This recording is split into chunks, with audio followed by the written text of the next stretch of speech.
Picture a city at dawn, sometime in the early 1800s. The streets are narrow, cobbled, and still wrapped in a thin blue mist. Most people are asleep, but not everyone.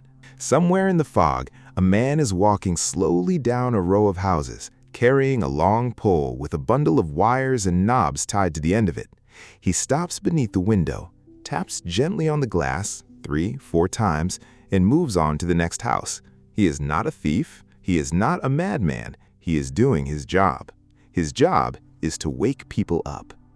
If you told someone today that knocker-upper was once a real profession, a person paid to walk the streets before sunrise, tapping on windows to rouse factory workers who had no alarm clocks, they might laugh, assuming you'd made it up. But for decades, in cities across Britain, this was simply how the world worked. It was ordinary, unremarkable, as normal as a mail carrier or a baker. That's the strange thing about the past. It doesn't feel strange to the people living inside it. Every job that sounds bizarre to us today, the ice cutters who sawed frozen lakes into blocks and shipped them across oceans before anyone had a refrigerator, the human alarm clocks, the professional mourners paid to weep at funerals, the men who caught rats for a living and sold their pelts by the dozen, every single one of these jobs was, at some point, just a job. Someone's father did it. Someone's daughter grew up watching it happen on their street every single day and thought nothing of it. And that raises a question worth sitting with for a moment. What does it actually take for an entire profession, something that thousands of people built careers around, raised families through, took pride in, to simply vanish from the world? Not fade slowly into obscurity over centuries, but actually disappear, sometimes within the span of a single generation. The answer, in almost every case, comes down to one force: technology. But not in the way we usually imagine it. We tend to picture technological change as this dramatic single moment, a light bulb switching on, a factory whistle blowing for the first time, a headline announcing that the world has changed overnight. The reality is almost always quieter than that. It creeps in sideways. A new machine arrives that does something just a little better, a little cheaper, a little faster than a person could. At first, nobody notices. The old job continues humming along in the background, employing the same people it always has.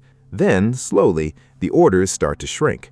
The wages dip. The young people stop entering the trade because why would they when there's a machine now that does it without needing to sleep or eat or get paid? And one day, not with a bang, but with a quiet, almost invisible erasure, the last person who ever did that job retires or dies, and nobody replaces them. The profession simply stops existing. No headline, no funeral for the trade itself. It just goes quiet. Think about the alarm clock again for a second, because it's such a perfect, small example of exactly how this happens. For as long as factories needed workers to show up at precise times, and workers couldn't afford clocks of their own, human beings filled that gap. Knocker-uppers walked their routes every single morning, rain or shine, for years, sometimes decades. It was real skilled work. You had to know which window belonged to which family. You had to tap hard enough to wake someone up, but not so hard you'd smash the glass or wake the whole street. Some of them used pea shooters instead of poles, firing dried peas at upstairs windows with surprising accuracy. And then, gradually, mass-produced alarm clocks became cheap enough for ordinary working families to own one. No single moment killed the profession, no government decree, no protest, no announcement in a newspaper. It simply became easier and cheaper and more reliable to own a little metal clock that rang on its own than to pay someone to do the same thing by hand. Within about a generation, an entire trade, one that had existed for the better part of a century, quietly ceased to exist. The last knocker-uppers in Britain worked into the 1970s, tapping on windows in a world that already had space stations orbiting overhead. That contradiction, a medieval-sounding job surviving into the era of moon landings, is exactly why these stories are worth telling. They remind us that progress doesn't move at one single uniform speed across society. Some corners of the world race ahead with rockets and computers, while just around the corner, someone is still lighting street lamps by hand or carrying blocks of ice on their shoulder because that particular old solution hadn't yet met its replacement. In this video, we're going to walk through some of the strangest, most surprising, and most quietly poignant jobs that history has erased. We'll meet the people who cut ice for a living before refrigeration existed. We'll talk about the professional mourners hired to cry at strangers' funerals. We'll look at the men employed purely to catch rats in cities before pest control existed as an industry, and the operators who used to physically plug in every single phone call by hand. We'll explore what these jobs tell us, not just about the tools people used, but about how people organized their entire lives around problems that to us don't even register as problems anymore. Because in 100 years, someone might be making a video exactly like this one about a job that exists right now, today, that you and I think is perfectly normal. And that's the real reason this topic is worth exploring, not just as a museum of odd trivia, but as a mirror, a reminder that everything we consider the way things are is in the end just the current chapter of a story that keeps quietly rewriting itself. So let's step back into that foggy street and start walking through the strange, disappeared world of jobs history left behind. Let's go back to that man in the fog, because his job deserves a closer look. In the industrial towns of Britain, especially in England's north, places like Manchester, Leeds, and the mill towns surrounding them, the entire rhythm of daily life depended on factory whistles blowing at a set hour. If you weren't at your station when that whistle sounded, you could lose a day's wage. Sometimes you could lose the job entirely. And in the early 1800s, when this system was taking shape, almost none of the working families who filled those factories owned a clock. Clocks were expensive, precision, mechanical, and priced well beyond what a mill worker earned in a week. So a new kind of job appeared to fill that gap: the knocker-upper. Their entire profession was built around a single task: get to your list of houses before the factory whistle blew and wake up every single person who had paid you to do it. Most of them worked a fixed route, walking the same streets in the same order every single morning, rain or snow, because a single missed house meant a family losing a day's income. Their tools were wonderfully simple. Some carried long, lightweight poles, often made from bamboo because it was strong but wouldn't shatter glass, with a small knob or a bundle of wires fastened to the end, letting them reach second and third floor windows without needing a ladder. Others preferred a more direct approach: a pea shooter or a pea shooter-style blowpipe used to fire dried peas at the exact right window with practiced, almost sniper-like accuracy. And in some towns, knocker-uppers used nothing but a stick to rap directly on the wooden window frame, tap, tap, tap, until a groggy face appeared to confirm they were awake. This wasn't a job you could do carelessly. A good knocker-upper needed to remember dozens, sometimes hundreds of addresses, and the exact person inside who needed waking. Not the whole household, just the one worker who had a shift that morning. They needed to tap hard enough to rouse a heavy sleeper, but gently enough not to crack a window pane or terrify an entire street awake at 4 in the morning. Many built their client lists slowly over years, charging just a few pence per week per person, which sounds small until you realize a knocker-upper might have well over 100 clients on a single route, making it a genuinely viable, if exhausting, way to earn a living. Interestingly, it wasn't only a job for men. Plenty of women worked as knocker-uppers too, and it was seen as one of the more respectable trades available to working-class women in industrial cities, alongside laundry work and domestic service. Some elderly or disabled workers, no longer able to manage factory labor themselves, found in knocker-upping a job that suited them: steady, predictable, and requiring stamina rather than heavy physical strength. What's genuinely remarkable is just how long this profession lasted. You'd assume mechanical alarm clocks wiped it out almost immediately once they were invented, but the reality is far stranger. Alarm clocks existed as early as the 1800s, yet they remained expensive, unreliable, or simply uncommon in poorer households for decades afterward. Knocker-uppers didn't just survive the invention of the alarm clock, they coexisted with it for generations, because for a huge portion of the working class, a person tapping on your window was still cheaper and more dependable than a machine sitting on your nightstand. It was really the combination of mass-produced affordable clocks and shifting factory shift patterns after World War II that finally made the profession obsolete. Even then, the decline was gradual, not sudden. There are documented cases of knocker-uppers still working their old routes in parts of England into the early 1970s, meaning this job, which sounds like it belongs in a Charles Dickens novel, was still operating in a world that had already put a man on the moon. And that's the pattern we'll see again and again throughout this video. An old solution to an old problem doesn't disappear the moment a new solution arrives. It lingers, stubbornly, in the corners where it's still cheaper, still trusted, still simply what people know. Until, one day, quietly, there's no one left walking that route at all. Job: ice harvesters. Now, imagine winter, not in a city, but out on a frozen lake somewhere in New England, or the Norwegian countryside, or the mountains outside a growing American city in the 1800s. The surface has frozen solid, thick enough to walk on, thick enough to hold horses and heavy equipment. And out on that ice, dozens of men are working in organized rows, sawing enormous rectangular blocks straight out of the frozen lake itself. This was ice harvesting, and for close to a century, it was one of the largest seasonal industries in the world. Before electric refrigeration existed, keeping food cold wasn't optional trivia. It was a matter of survival and commerce. Meat spoiled, milk soured within hours in summer heat, beer went flat. Hospitals needed ice to cool patients with fevers, and so an entire industry grew up around a beautifully simple idea. Cut the winter's natural ice while it's free and plentiful, store it properly, and sell it all year round to people who desperately needed it. The process itself was genuinely impressive, almost industrial in scale. Workers would first clear snow off the lake's surface because snow acted as insulation and actually slowed the ice from freezing to a useful thickness.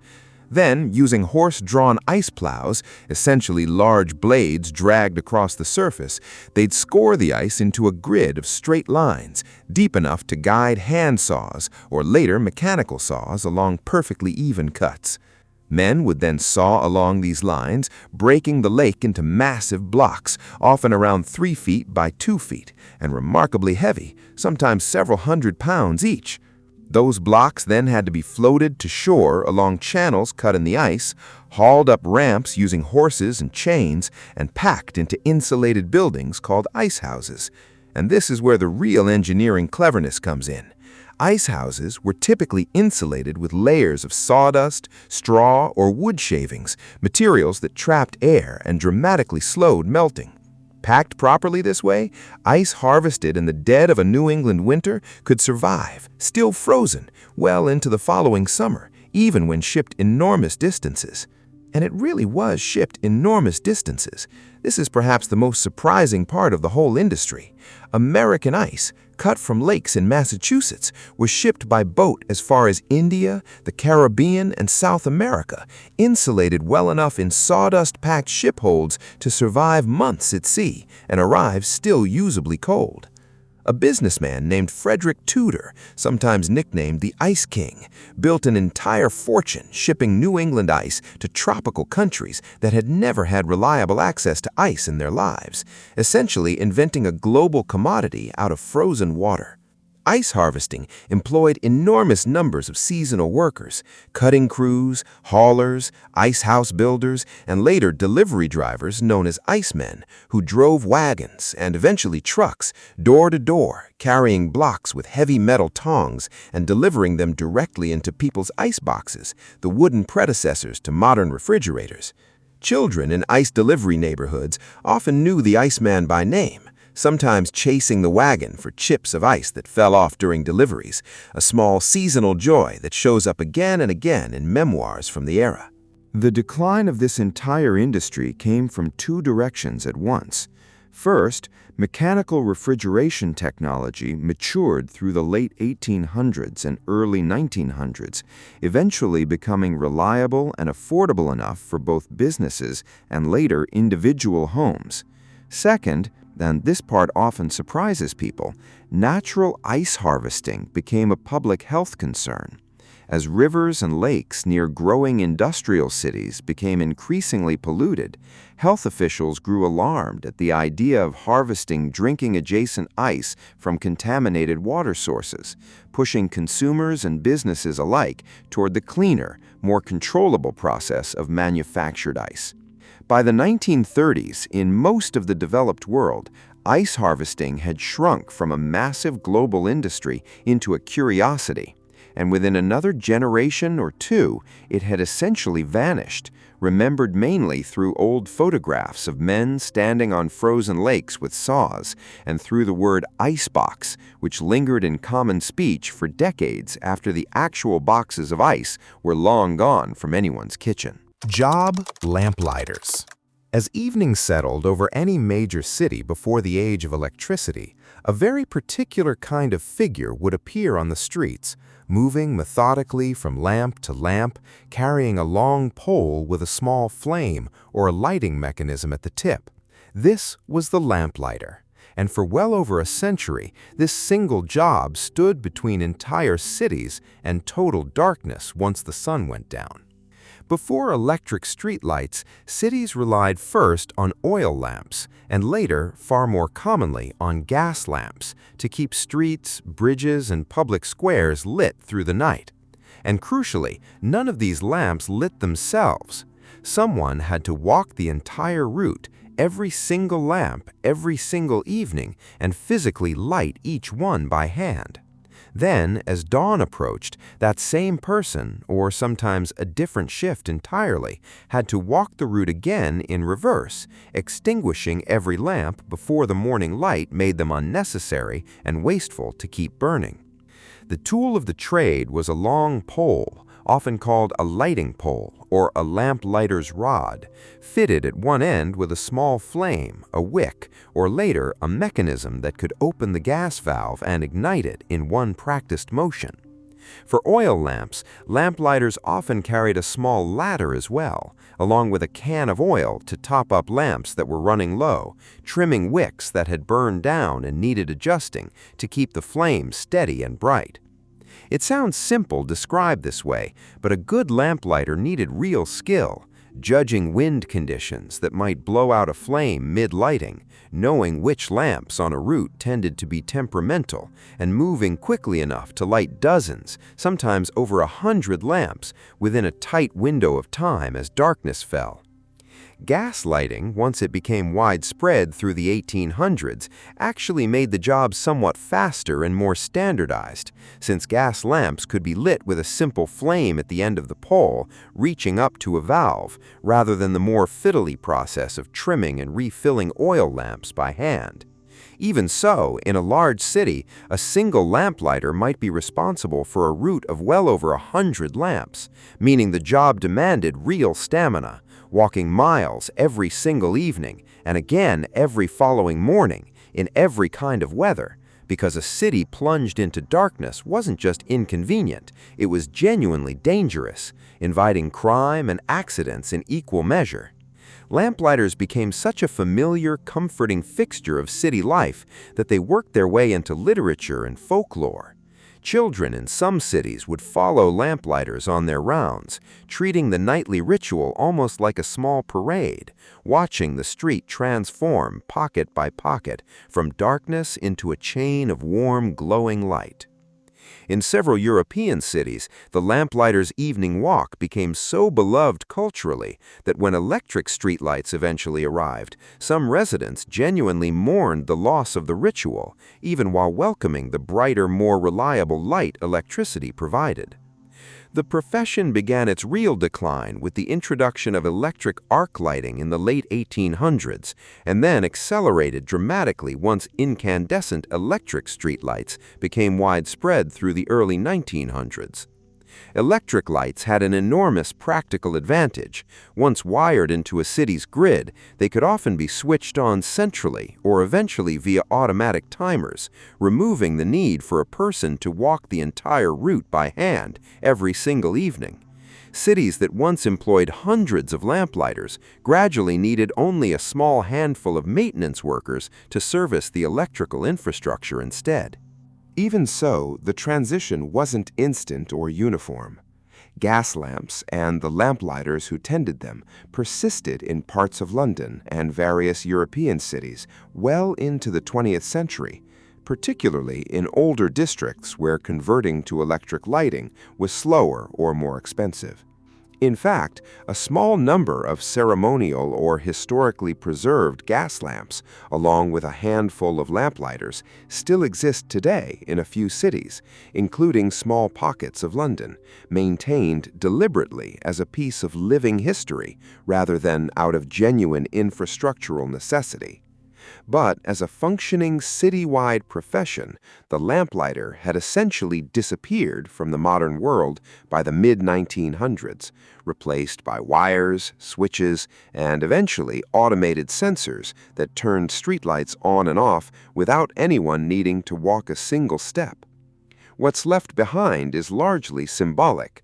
Lamplighters live on mostly in old photographs, in Christmas songs, and in the opening pages of stories set in foggy Victorian streets, standing as one of the clearest examples of a job that quite literally became invisible the moment cities learned how to light themselves. Job rat catchers, as cities across Europe and America swelled through the 1800s, packed tighter and tighter with people, warehouses, stables, and sewers, they also became something else entirely: paradise for rats. Wherever humans stored grain, discarded food, or built dense networks of underground tunnels and drains, rats followed close behind, and their numbers grew explosively. This wasn't just an unpleasant nuisance. Rats destroyed food stores, gnawed through structures, and carried diseases that could tear through crowded, poorly sanitized neighborhoods with devastating speed. Someone needed to do something about it, and that someone was the professional rat catcher. Rat catching was a genuine trade, with its own tools, techniques, and even its own minor celebrities.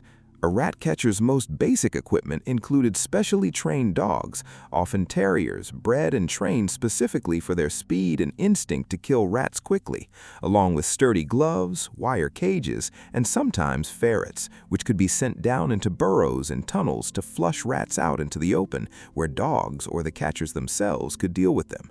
Skilled rat catchers developed an intimate, almost unsettling knowledge of rat behavior: where they nested, how they moved through a building, which bait worked best in which season, and how to handle a cornered, panicked rat without getting bitten, since rat bites carried a real risk of infection and disease.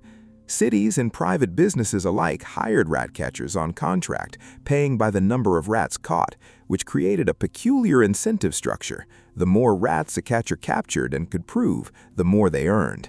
In several cities, catchers were required to present the tails, or sometimes the whole animals, as proof of their work before collecting payment, leading to a rather grim but effective accounting system. Some particularly successful rat catchers became well-known local figures, occasionally even hired to give public demonstrations of their dogs' rat-killing speed, treating what was fundamentally pest control as a form of entertainment for onlookers.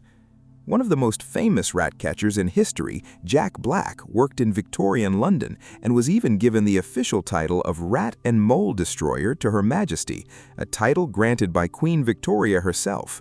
Jack Black didn't just kill rats for a living, he also bred and sold particularly striking or unusually colored rats as pets to wealthy Victorian households, essentially helping to kickstart the entire hobby of keeping fancy rats, a pet trend that remarkably still exists today, directly descended from a rat catcher's side business over a century and a half ago. Rat catching also carried real occupational hazards beyond just bites. Catchers regularly worked in sewers, cellars, grain stores, and other cramped, unsanitary spaces, exposing themselves to disease risks far higher than most other trades of the era. This was, in a very real sense, dangerous frontline work protecting public health, even though it rarely received the recognition or prestige that other essential trades enjoyed. The profession's decline came gradually through a combination of forces working together rather than any single dramatic cause. As cities modernized their sanitation systems, building proper sewers, improving waste collection, and enforcing stricter building codes that reduced the easy access rats had to food and shelter, the sheer scale of urban rat populations began shrinking on its own. At the same time, chemical pest control developed rapidly through the 1900s, introducing poisons, traps, and later professional extermination companies that could handle infestations more efficiently, more safely, and with far less physical risk than a person and a terrier climbing into a sewer by hand. By the mid-1900s, the traditional rat catcher with dogs, ferrets, and payment by the tail had essentially been replaced by modern pest control technicians, working with chemical treatments, professional traps, and standardized safety training, rather than personal courage and a keen eye for rat behavior. The trade didn't vanish so much as it transformed almost completely, trading dogs for chemicals and folk knowledge for licensed certification, until the old image of a rat catcher walking city streets with a terrier at his heel became something you'd only encounter in a museum exhibit or a Dickens novel, rather than on any actual street corner. Leech collectors. Of all the vanished professions in this list, few sound stranger to modern ears than leech collecting. And yet, for a significant stretch of medical history, leeches weren't a curiosity or a horror movie prop. They were considered essential medical tools, and someone had to actually go out into marshes and ponds to gather them, often using nothing but their own bare legs as bait. To understand why leech collecting existed as a real profession, you have to understand just how central bloodletting was to medicine for centuries. For a very long stretch of medical history, doctors across Europe genuinely believed that many illnesses stemmed from an imbalance in the body's fluids, and that removing a controlled amount of blood could restore health, reduce fever, or ease inflammation. And while some bloodletting was done with blades, leeches offered something doctors found incredibly appealing, a controlled, gentle, almost surgical way to draw blood, using an animal that released a natural anesthetic and anti-clotting compound through its bite, meaning patients often didn't even feel it happening. This medical demand exploded dramatically in the early 1800s, particularly in France, where the practice became so popular that hospitals and physicians were using leeches by the millions annually. And that demand created an entire supply chain, starting with the leech collector, whose job was to physically wade into marshes, ponds, and shallow waterways to gather live leeches by hand, in large enough quantities to supply pharmacies, hospitals, and traveling medicine sellers. The methods leech collectors used were, by any modern standard, remarkably uncomfortable. The most common and effective technique was almost disturbingly simple. Collectors, often women, would wade into leech-infested water with their legs bare and simply wait for leeches to attach themselves directly to their skin. Once several leeches had latched on, the collector would carefully pull them off, one by one, and drop them into a container to be sold. It was slow, repetitive, and physically taxing work, often carried out for hours at a time in cold water, and it came with real health risks, blood loss, infection, and the ever-present danger of a leech-gathering job going wrong in one way or another out in remote wetlands. Some collectors used alternative methods to spare their own legs, driving old, worn-out horses or cattle into the water first, letting the animals attract leeches, and then harvesting them from the animals' legs instead. Others used sticks wrapped in animal blood or cloth to lure leeches without direct human contact at all. but the bare-legged method remained widespread for a surprisingly long time, largely because it was simply the most reliable way to guarantee a steady catch, and because leech collecting, for many rural families, particularly poor ones, was one of the only reliable sources of income available in areas with few other economic opportunities. Leech collecting supported not just individual collectors, but entire secondary industries. Leeches had to be kept alive and healthy in specialized jars and containers during transport, sometimes traveling significant distances from rural collection sites to city pharmacies and hospitals. There were dedicated leech merchants, leech farms attempting to breed the animals in captivity to reduce dependence on wild populations, and even specially designed leech jars, ornate ceramic containers built specifically to store and display leeches in a pharmacy window, some of which are now collected as antiques. The demand for wild-caught leeches began collapsing through the mid to late 1800s, driven by two major shifts happening at once.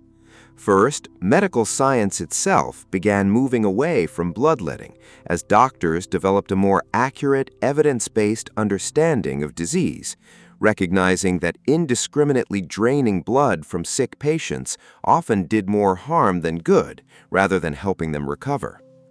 Second, over-harvesting had drastically reduced wild leech populations across much of Europe, making the wild collection method increasingly inefficient and expensive, precisely as medical demand was also beginning to decline. By the early 1900s, leech collecting as a widespread rural profession had all but disappeared, following medicine's broader retreat from bloodletting as a standard treatment. Interestingly, leeches never entirely vanished from medicine. They're still used today in very specific modern surgical contexts, particularly in reconstructive surgery, to help restore blood flow in reattached fingers or delicate tissue grafts.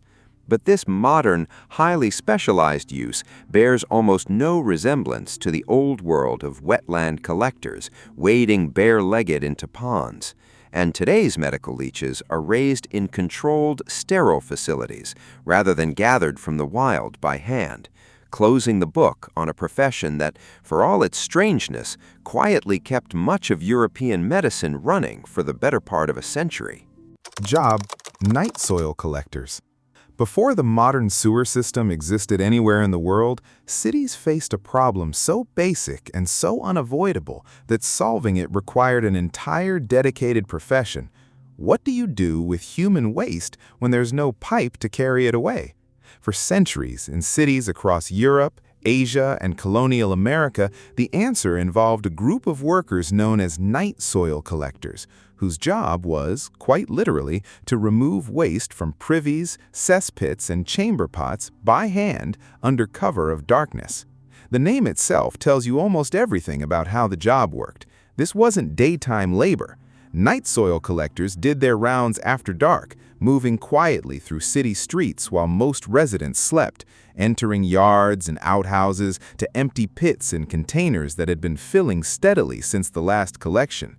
It was called night soil partly out of practicality. Waste removal during daylight hours in a crowded city would have been unbearable for everyone nearby, and partly out of a kind of social discretion, since this was work most city residents preferred to know was happening without actually witnessing it. The physical work itself was as demanding and unpleasant as you'd expect. Collectors used shovels, buckets, and specially designed carts to gather waste from privies and cesspits, loading it into barrels or tanks for transport out of the city. In many cities, this work was organized into fairly rigid teams, sometimes with a foreman overseeing several laborers, moving systematically from house to house or street to street according to an assigned schedule. It was physically exhausting, deeply unsanitary by any modern safety standard, and it exposed workers to serious disease risks, since waste of this kind, before modern understanding of sanitation and germ theory, was frequently contaminated with the same pathogens responsible for outbreaks of cholera, typhoid, and dysentery that periodically tore through densely populated cities. And yet, despite how unpleasant and low status the work was perceived to be, night soil collectors performed a role that was absolutely essential to keeping cities livable at all. Without organized waste removal, cities packed with tens or hundreds of thousands of people would have rapidly become uninhabitable, drowning in accumulated waste that would have made disease outbreaks even more frequent and severe than they already were. In a very real sense, night soil collectors were an early, unglamorous form of public health infrastructure, functioning long before anyone had formally connected sanitation practices to disease prevention through germ theory. Remarkably, this waste wasn't simply discarded once collected. In many societies, it became a genuinely valuable commodity. In numerous cities across historical China, Japan, and parts of Europe, collected night soil was sold directly to farmers as fertilizer, since human waste, properly composted, provided nutrients that could significantly boost crop yields. This created an entire secondary economy around the trade. Farmers negotiated directly with night soil collectors or municipal contractors for regular supply, and in some regions, the rights to collect night soil from a particular wealthy neighborhood were considered valuable enough to be bought, sold, or fought over between competing collectors, since wealthier households naturally produced more collectible waste than poorer ones. Social attitudes toward night soil collectors varied enormously by culture and era. In some societies, the work carried a heavy social stigma, and collectors were treated as a lower caste or class, sometimes barred from certain social interactions entirely because of the nature of their labor. In other contexts, particularly where the connection to valuable fertilizer was strong, the trade could be reasonably profitable and was treated with more practical respect, even if it never carried much prestige. The decline of night soil collection came directly from one of the great infrastructure revolutions in human history, the development and widespread installation of modern sewer systems. Beginning in the mid-1800s and accelerating dramatically through the late 1800s and early 1900s, cities across the industrialized world invested heavily in underground sewage networks, driven largely by a growing, increasingly evidence-based understanding that poor sanitation was directly responsible for deadly disease outbreaks. Once a city had proper sewers and flush toilets connected to them, the entire manual system of pits, carts, and nighttime collection rounds became unnecessary almost overnight in relative historical terms. This transition happened at wildly different speeds around the world. Wealthy neighborhoods in major Western cities often gained sewer access decades before poorer districts did, meaning night soil collection frequently persisted longest in exactly the communities that could least afford modern infrastructure investment. And in parts of the world where sewer infrastructure remains incomplete even today, some very limited forms of manual waste collection have continued into the present, an uncomfortable reminder that this particular story of technological replacement hasn't actually finished playing out everywhere, even if it feels like ancient history in most of the developed world. Job: mudlarks. Along the banks of the River Thames in London, at low tide, the water would pull back to reveal wide stretches of thick, dark, foul-smelling mud, littered with whatever the river and the city above it had discarded. And it was here, in this unglamorous, often dangerous stretch of exposed riverbank, that some of the poorest members of Victorian society earned their living, picking through the muck for anything that could be sold, reused, or traded. These scavengers were known as mudlarks, and their entire existence depended on a river's daily rhythm of rising and falling. Mudlarking wasn't a job with training, tools, or any formal structure at all. It was, in the truest sense, survival work, taken up by people who had few other options. Many mudlarks were children, elderly individuals, or people with disabilities that made more physically demanding labor difficult, since combing through mud didn't require strength so much as patience, sharp eyes, and a tolerance for genuinely unpleasant, often hazardous conditions. They worked barefoot or in worn-out boots, wading into cold, filthy mud that was frequently mixed with raw sewage, industrial runoff, and whatever else a growing industrial city dumped into its river, making the work not just unpleasant, but a serious health risk in its own right. What were they actually searching for? Almost anything with even a small resale value. Coal that had fallen from barges was hugely valuable, since it could be dried out and sold as fuel. Scraps of rope, old bits of metal, nails, and bones could all be sold to specific tradespeople who reused such materials. Bone, for instance, was valuable to button makers and glue manufacturers. Coins dropped from boats or bridges turned up occasionally, along with broken pottery, clay pipe fragments, and small personal items lost by people crossing the river or working on its docks. A truly lucky day might turn up something more valuable still, an item of jewelry, a decent length of usable rope, or metal fittings that had fallen from a ship, all worth considerably more than the usual finds of coal and bone. The economics of mudlarking were genuinely brutal. A mudlark might spend an entire freezing morning wading through ankle-deep mud, only to gather goods worth a few pence once sold to the various dealers, known as marine store dealers, who specifically purchased scavenged materials of this kind. It was exhausting, low-return work. But for people with essentially no other options, often orphan children, widows, or those simply too poor or too disabled to find employment elsewhere, even a few pence represented the difference between eating that day and going hungry. Beyond the poor pay, mudlarking carried real physical dangers that went well beyond simple discomfort. The Thames was a working river, crowded with barges, ships, and boat traffic, meaning mudlarks faced genuine risk of being struck or swept under a vessel while wading in shallow water near busy docks. The tide itself was dangerous, since it could rise faster than an inexperienced or distracted mudlark might expect, trapping someone in deep mud or cutting off their route back to dry land.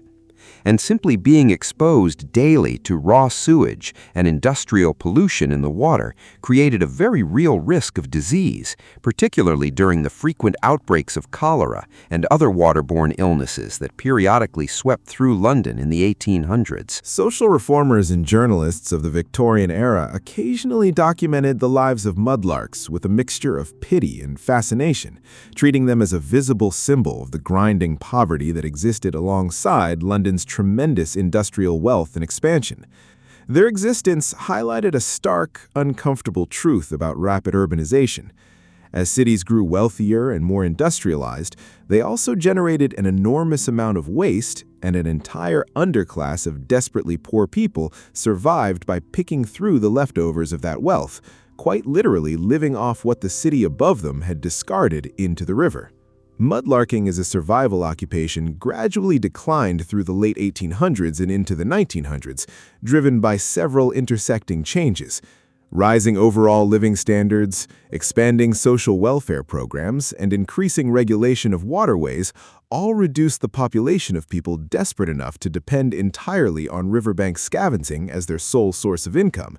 Improved sanitation and industrial waste management also meant there was simply less valuable material ending up in the river to be found in the first place, as cities became more organized about controlling what they dumped and where. Interestingly, mudlarking hasn't disappeared entirely. It has instead transformed into something almost unrecognizable from its original desperate purpose. Today, licensed hobbyist mudlarks still search the Thames foreshore at low tide, but now they do it recreationally, searching for historical artifacts, old coins, and archaeological curiosities, often reporting significant finds to museums rather than selling scraps to survive. It's a striking transformation. The same muddy riverbank that once represented raw economic desperation for Victorian London's poorest residents is now a hobby pursued largely by history enthusiasts, a quiet reminder of how dramatically the meaning of an activity can shift once the underlying economic necessity behind it disappears. Before the word computer meant a machine sitting on your desk, it meant something else entirely: a person. Specifically, a person whose entire job was to perform long, repetitive, and extremely precise mathematical calculations by hand, often as part of a large team working through problems far too complex and time-consuming for any single individual to finish alone. For roughly 2 centuries, human computers were an essential, if largely invisible, part of science, astronomy, navigation, and engineering, and eventually space exploration. The need for human computers grew out of a very practical problem. As science, astronomy, navigation, and engineering advanced through the 1700s and 1800s, the calculations required to support these fields became increasingly complex, involving lengthy tables of figures, trajectories, tide predictions, astronomical positions, logarithms, and statistical data that needed to be worked out with painstaking accuracy, often to many decimal places, entirely by hand. A single wrong calculation could throw off a ship's navigation by miles or a scientific prediction by a significant margin, so accuracy mattered enormously, and speed mattered too, since these calculations were often needed to support ongoing projects on tight schedules. Human computers weren't limited to space programs, though that's certainly their most famous legacy. Observatories employed teams of human computers to calculate star positions and produce astronomical tables used by sailors and scientists worldwide. Insurance companies employed them to calculate complex actuarial tables. Engineering firms relied on them for structural calculations on bridges, dams, and buildings. Even the massive mathematical tables used for artillery trajectory calculations during both World Wars were produced largely by teams of human computers, working in shifts to keep pace with wartime demand for accurate targeting data. This was, importantly, real professional skilled labor, not simple arithmetic. Human computers needed strong mathematical training, exceptional attention to detail, and the discipline to work accurately through repetitive calculations for hours at a stretch, since a single error early in a long calculation could cascade into serious mistakes by the end. Many human computers specialized deeply in specific types of calculation, becoming recognized experts within their narrow field, despite the work rarely receiving public recognition or acclaim outside their immediate professional circles. The profession's decline began with the introduction of electronic computers through the mid-1900s, machines initially built specifically to automate exactly the kind of repetitive, precise calculation that human computer teams had been performing by hand for generations. Early electronic computers were, quite literally, designed to replace human computer teams. And in fact, early computer scientists frequently used the performance of established human computer teams as the benchmark for judging whether a new electronic machine was actually faster and more reliable than the people it was meant to replace. The transition wasn't instant. Early electronic computers were expensive, unreliable, and required specialized expertise to operate and program, meaning human computer teams continued working alongside emerging computing technology for a meaningful stretch of time, often cross-checking machine calculations against human ones to verify accuracy, while trust in electronic computing gradually developed. But as electronic computers became faster, cheaper, and dramatically more reliable through the 1950s, 60s, and 70s, the need for large teams of human calculators steadily evaporated, until the job that had once supported everything from naval navigation to space exploration essentially vanished, its function absorbed almost entirely into machines, leaving behind the word computer itself as perhaps the strangest linguistic fossil in this entire story, a job title that outlived the job by more than half a century. Job: Telegraph Messengers. For roughly a century, the fastest way to send information across long distances wasn't a phone call or an email, it was a telegram, a short, carefully worded message transmitted almost instantly over telegraph wires using Morse code. But here's the detail that's easy to forget. The telegraph itself could only get a message as far as the nearest telegraph office. Getting that message the final few miles, from the office to an actual person's home or business, required a human being to physically carry it there. That final essential link was the job of the telegraph messenger.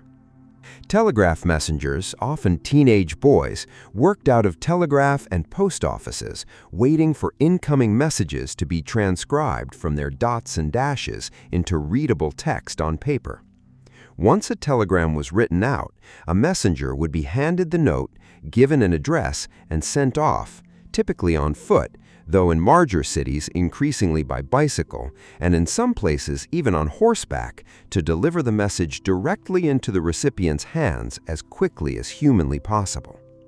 Speed genuinely mattered here, since telegrams were expensive to send and typically reserved for urgent news, business deals, family emergencies, deaths, births, and other time-sensitive information that couldn't wait for regular mail.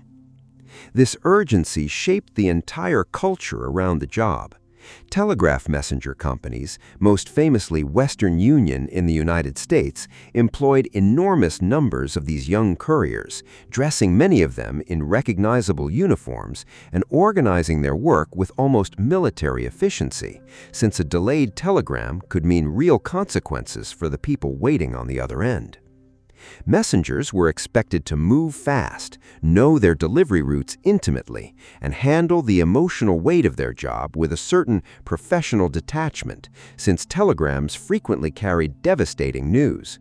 A soldier's death during wartime, most famously, was very often delivered directly to a family's doorstep by a telegraph messenger, meaning the arrival of one of these boys at your door could trigger genuine dread long before the envelope was even opened. The job carried its own peculiar dangers and demands.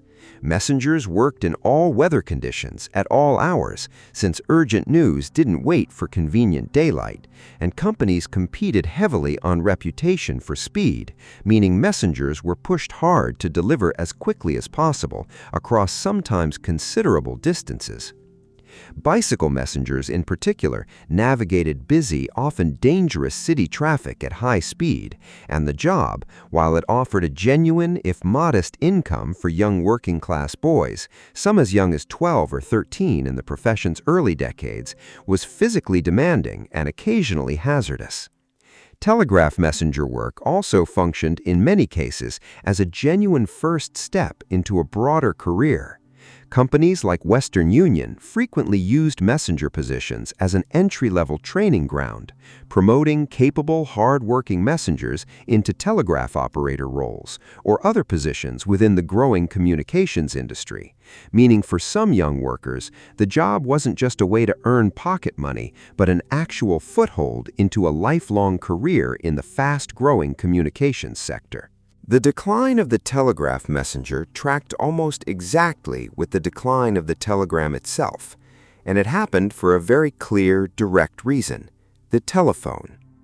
As telephone networks expanded dramatically through the early and mid-1900s, eventually reaching the vast majority of homes and businesses in developed countries, the core advantage that telegrams once offered, genuinely fast, long-distance communication, became something ordinary people could achieve themselves, instantly from their own living room, without needing a telegraph office, a written message, or a messenger to carry it across town.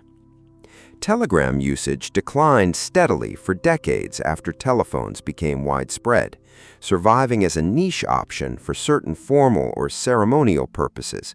Congratulatory telegrams for weddings, for instance, persisted as a tradition long after telegrams had stopped being anyone's primary communication method. But the enormous workforce of telegraph messengers that once crisscrossed cities on foot and bicycle shrank dramatically alongside this decline, and by the latter half of the 1900s, the job had all but vanished in most of the developed world. Western Union itself famously discontinued its telegram service entirely in 2006, officially closing the book on a communication method and the entire delivery workforce built around it that had once represented the absolute cutting edge of human connection across distance. Job match. Factory workers. Before matches could be bought safely and cheaply from any shop, producing them was one of the most dangerous manufacturing jobs of the industrial era, and the people who made them, overwhelmingly young women and girls, paid a horrifying price for an invention most people never thought twice about striking. Early friction matches relied on a substance called white phosphorus to create that reliable, easy spark when struck against a surface. White phosphorus was cheap, effective, and worked reliably, but it was also highly toxic, and match factories employed workers, largely poor young women and teenage girls, in cramped, poorly ventilated workshops, dipping matchsticks by hand into vats of the substance for hours on end, day after day, for extremely low wages.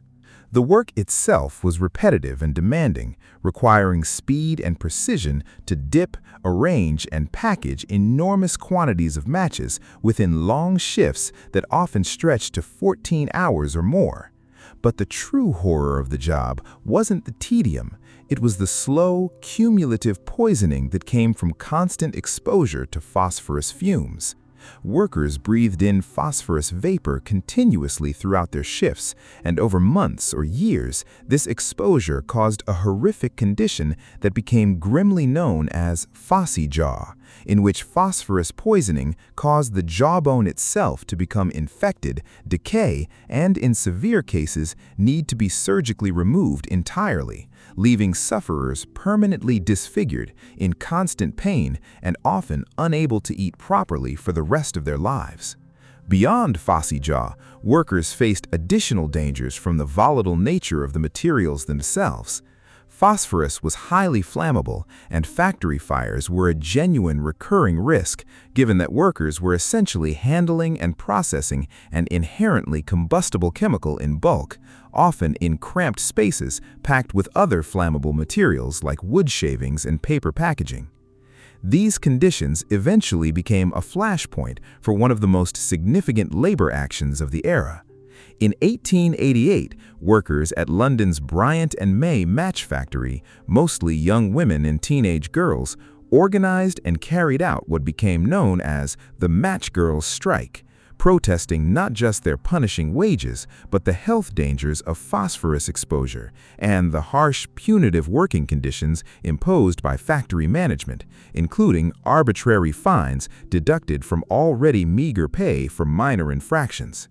The strike drew significant public attention and sympathy, and it's widely regarded by labor historians as an important early moment in the broader British labor movement, demonstrating that even the least powerful, most poorly paid workers in society could organize collectively and force real change through public pressure. Public awareness of phossy jaw and the broader dangers of phosphorus-based match production grew steadily through the late 1800s, driven by continued reporting, medical documentation of the condition, and ongoing activism.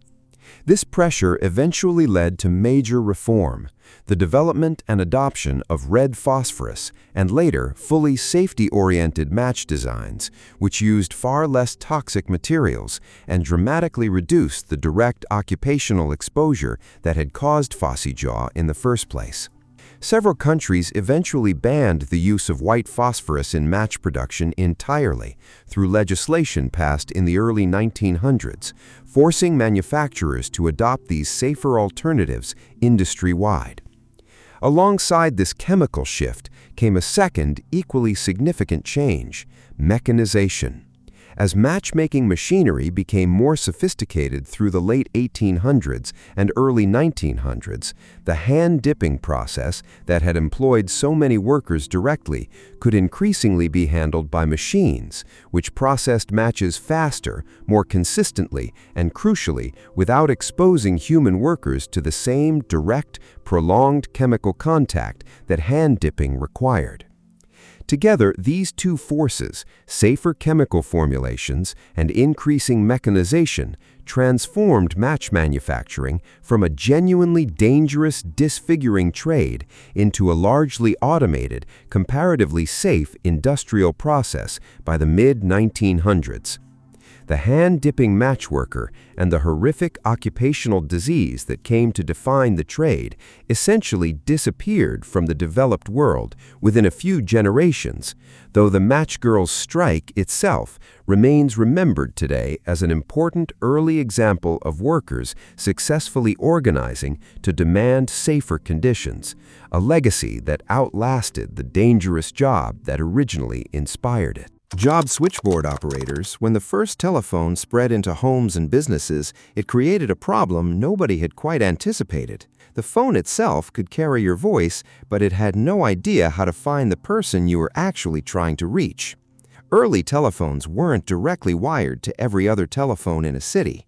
That would have required an impossibly tangled web of individual wires connecting every single household to every other one.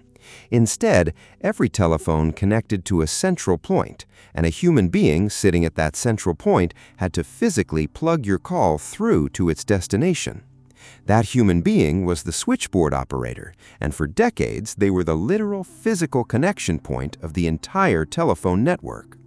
The switchboard itself was an imposing piece of equipment, a wall of small holes called jacks, each one representing an individual telephone line, arranged before the operator along with a set of cords ending in plugs. When a call came in, a small light or a signal would indicate which line was calling, and the operator would plug into that line, ask the caller who they wished to reach, and then physically take a separate cord and plug it into the jack corresponding to the requested number, completing the circuit and connecting the call. Once the conversation ended, the operator had to notice the disconnection and pull the cords back out, freeing up the line for the next call. This sounds simple in description, but doing it well, at speed for an entire shift, required real skill. Busy switchboards, especially in large cities or during peak calling hours, could involve hundreds of calls per hour, meaning operators needed extremely quick reflexes, sharp memory for frequently requested numbers, and the physical dexterity to manage dozens of cords and connections simultaneously without crossing wires or dropping calls. In smaller towns, operators often knew callers personally, and part of the job's charm, at least in popular memory, involved operators who knew the entire town's business, could tell you the time, the weather, or even help you locate someone if you didn't know their exact number, since a good local operator effectively functioned as a walking directory of the entire community. Switchboard operating became one of the largest and most significant employment opportunities for women in the late 1800s and early 1900s. Telephone companies specifically preferred hiring women for these roles, partly reflecting the gender norms of the era, and partly because employers genuinely believed, rightly or not, that women's voices sounded clearer and more pleasant over telephone lines, and that women demonstrated greater patience and precision for the exacting, detail-oriented nature of the work. For many young women during this period, switchboard operating represented one of the few respectable, steady-paying professional jobs available to them outside of domestic service or factory work, and it came with its own genuine sense of professional identity, complete with strict training, uniform codes of conduct, and formal etiquette standards operators were expected to maintain when speaking with callers. The job wasn't without real physical strain, however. Operators worked long shifts, often standing or sitting rigidly upright for hours, repeatedly reaching, plugging, and unplugging cords in a physically repetitive motion that could lead to genuine strain injuries over time. During particularly busy periods, the pressure to connect calls quickly and accurately, without long queues of frustrated waiting customers, created real workplace stress, and telephone companies closely monitored and timed operators' performance, treating speed and accuracy as essential job metrics. The beginning of the end for switchboard operators arrived with the development of automatic telephone exchanges, technology that allowed callers to dial numbers themselves using either a rotary dial or eventually push buttons without needing a human operator to manually complete the connection at all.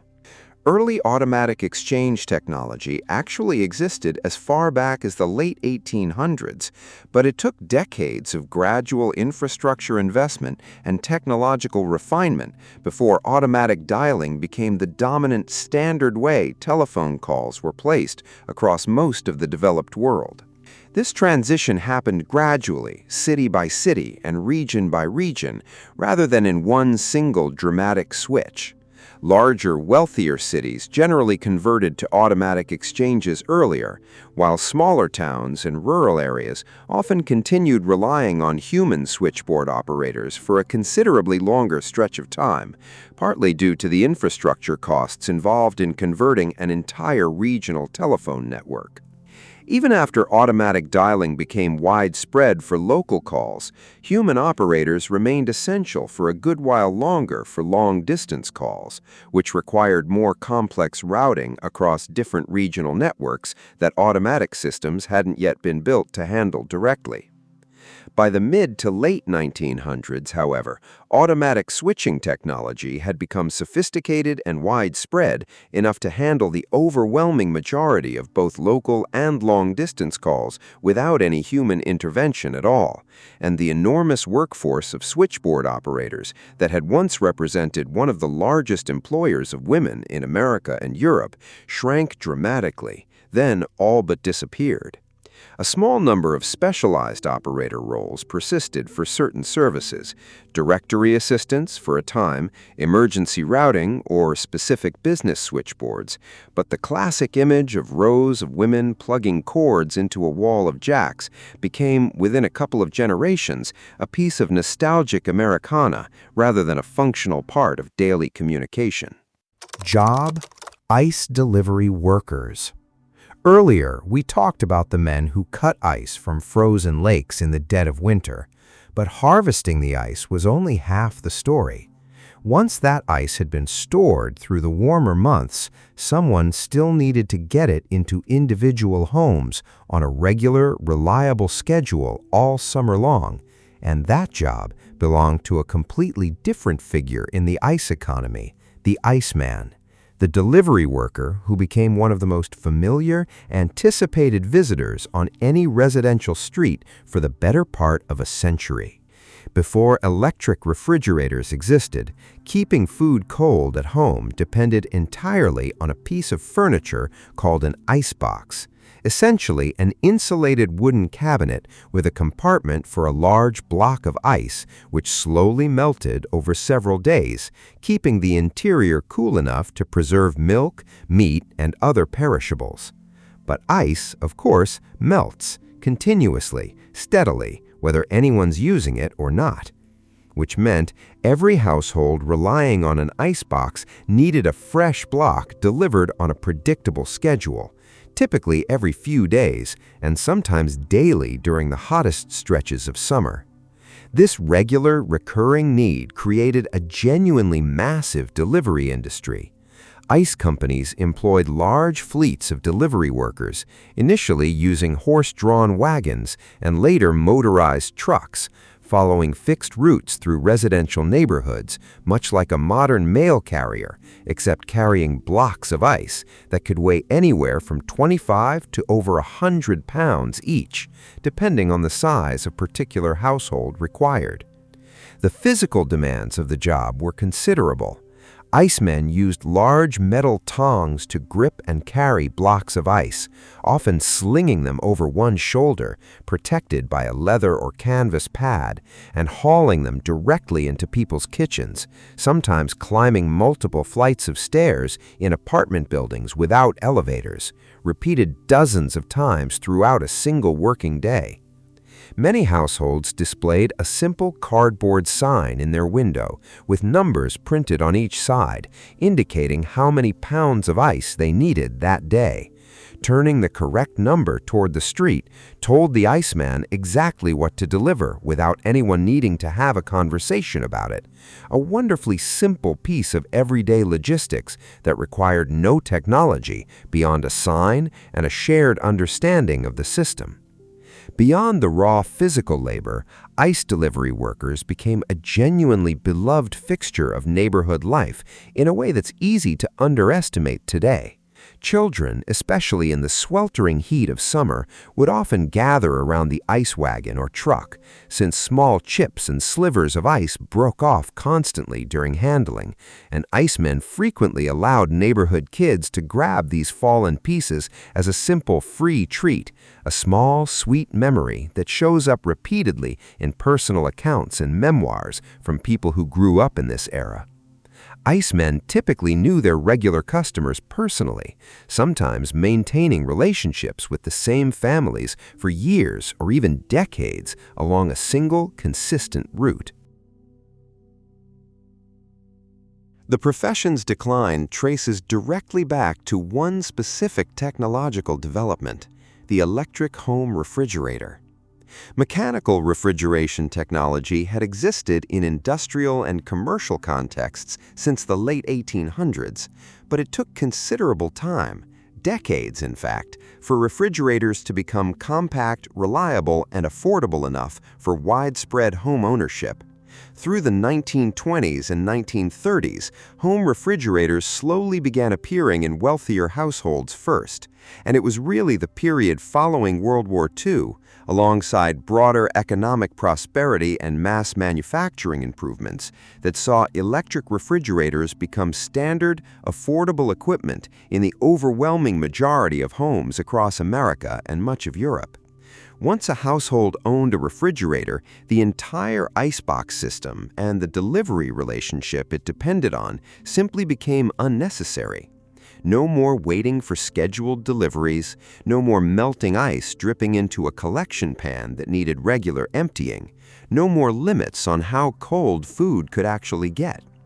The transition happened gradually, household by household, throughout the 1930s, 40s, and 50s, meaning ice delivery didn't vanish in one dramatic moment so much as it slowly lost customers, street by street, until ice companies serving residential neighborhoods found their remaining customer base too small to sustain full delivery routes. By the 1950s and 60s, home ice delivery had essentially disappeared across most of the developed world, surviving only in isolated pockets and increasingly limited instead to commercial or novelty ice sales, rather than the daily household necessity it had been for generations. What remains today is largely linguistic and nostalgic. Older generations still occasionally referring to a refrigerator as an icebox out of habit, a small verbal echo of a delivery relationship that once defined how an entire society kept its food from spoiling. Jobs: farriers, stable workers, harness makers, horse trainers, teamsters. Before the automobile, one single animal sat at the very center of transportation, agriculture, commerce, and daily life across nearly the entire world: the horse. And because horses required so much specialized care, equipment, and skilled handling to function as working animals, an enormous interconnected economy of jobs grew up entirely around keeping them healthy, equipped, trained, and working. Understanding just how much employment depended on the horse helps explain why the arrival of the automobile didn't just replace one job. It quietly dismantled an entire economic ecosystem thread by thread.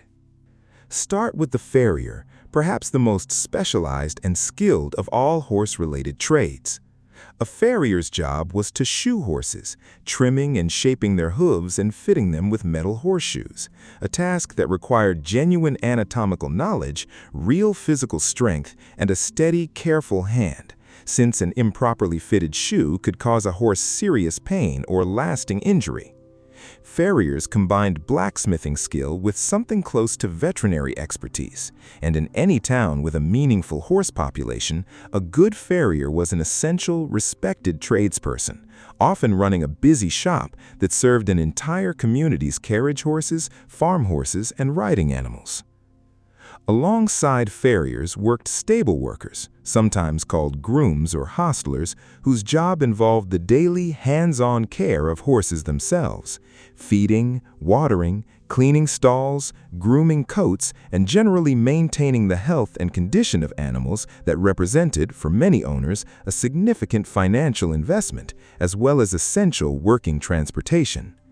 Large stables, particularly those serving stagecoach lines, delivery companies, or wealthy households with multiple carriages, employed sizable teams of stable workers operating around the clock.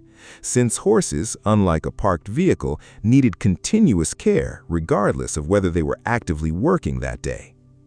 Then there were the harness makers, sometimes called saddlers, skilled craftspeople who designed, built, and repaired the leather harnesses, saddles, and tack that connected horses to carriages, wagons, and plows, or allowed them to be safely ridden. This was genuinely intricate craftsmanship, requiring precise leatherworking skill, since a poorly made harness could break under strain, potentially causing serious accidents involving runaway carriages or injured animals. Harness shops were common fixtures in towns of any real size, and skilled harness makers often built strong, lasting reputations based on the durability and quality of their work. Horse trainers filled yet another essential niche, specializing in breaking young horses to accept riders or harnesses and training animals for specific specialized purposes: racing, military use, farm work, or pulling particular types of carriages, each of which demanded a different temperament and skill set from the animal itself. This was patient, sometimes dangerous work, requiring deep understanding of horse behavior and psychology, since a poorly trained horse could be genuinely unpredictable and hazardous, both to itself and to the people working around it. And then, tying this entire system together were Teamsters, the workers who actually drove horse-drawn wagons and carriages for a living, transporting goods, passengers, and materials across cities and between towns. Teamsters, whose name would later be inherited by the modern truck drivers union despite the horses being long gone by then, managed teams of multiple horses working together, requiring real skill in coordinating several animals simultaneously while navigating busy streets, difficult terrain, and unpredictable weather conditions.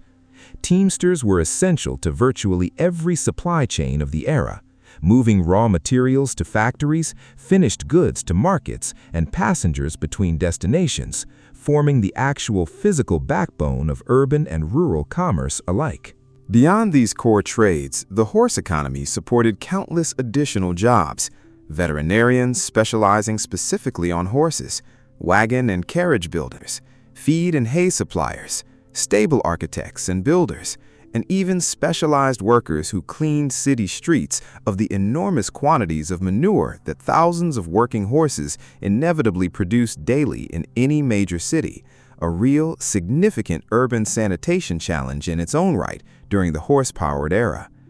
The arrival of the automobile, beginning in earnest through the early 1900s, didn't dismantle this entire interconnected economy overnight, but it set in motion a steady, compounding decline that eventually touched every single trade connected to horsepower. As cars, trucks, and eventually tractors became more affordable, more reliable, and more practical than maintaining horses for transportation and labor, farriers, stable workers, harness makers, horse trainers, and teamsters all declined together, since these trades were so deeply interconnected that a drop in demand for horse-drawn transportation rippled through every single supporting profession simultaneously. This transition happened with genuinely striking speed in some regions.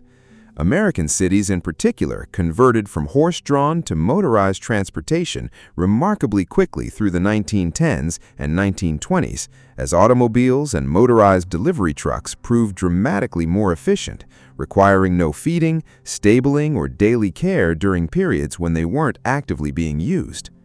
Farms converted more gradually, since tractors and mechanized farm equipment took somewhat longer to become affordable and practical for smaller agricultural operations, meaning farm-related horsework and the trades supporting it persisted longer in rural areas than the urban carriage and delivery trades did.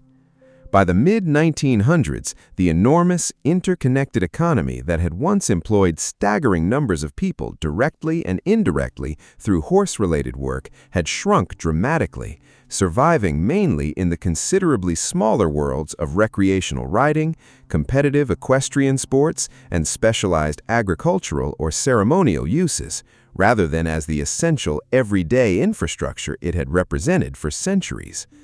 Farriers and harness makers still exist today, but as a small, specialized trade serving a niche hobbyist and sporting market, a tiny fraction of the workforce that once existed purely because getting anywhere or moving anything required a horse. Sitting just above the general world of Teamsters and stable workers we just explored was a more specialized, often more prestigious role, the coachman, whose job was specifically to drive private or hired passenger carriages, safely and skillfully transporting people rather than goods. For wealthy households, and for the many ordinary city residents who relied on hired carriages to get around, the coachman was the direct human equivalent of what a taxi driver, chauffeur, or rideshare driver represents today. Coachmen came in a couple of distinct varieties, each with its own working conditions and social standing. Private coachmen were employed directly by wealthy families, often living on the estate or nearby, responsible for maintaining the family's carriage, caring for and driving the horses, and being available essentially on call whenever the household needed transportation. This was considered a genuinely respectable, relatively well-paid position within domestic service, and skilled coachmen who could navigate difficult city traffic smoothly, handle horses confidently in poor weather, and maintain an appropriately composed, professional demeanor were valued and sometimes retained by families for years or decades. Alongside private coachmen worked hackney coachmen, essentially the horse-drawn equivalent of a modern taxi driver, who owned or worked for a company owning carriages available for public hire. These drivers waited at designated stands throughout a city or could be flagged down directly on the street, offering rides to anyone able to pay the fare. Hackney coachmen needed to know their city intimately, understanding the fastest routes between destinations, the location of hazards or difficult intersections, and how to safely navigate crowded urban streets filled with pedestrians, other carriages, and the general chaos of a busy commercial district, all while managing a team of horses that could react unpredictably to sudden noise or movement. The skill involved in coaching was genuinely significant and shouldn't be underestimated.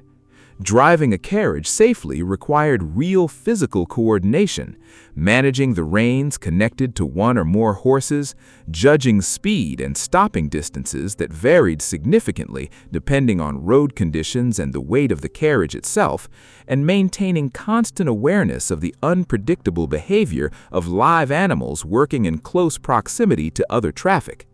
A skilled coachman needed to read his horse's body language, anticipate problems before they became dangerous, and maintain smooth, controlled driving even in stressful, crowded conditions, all while often also serving as a point of contact and conversation for passengers, particularly private coachmen who worked closely with the same family over an extended period.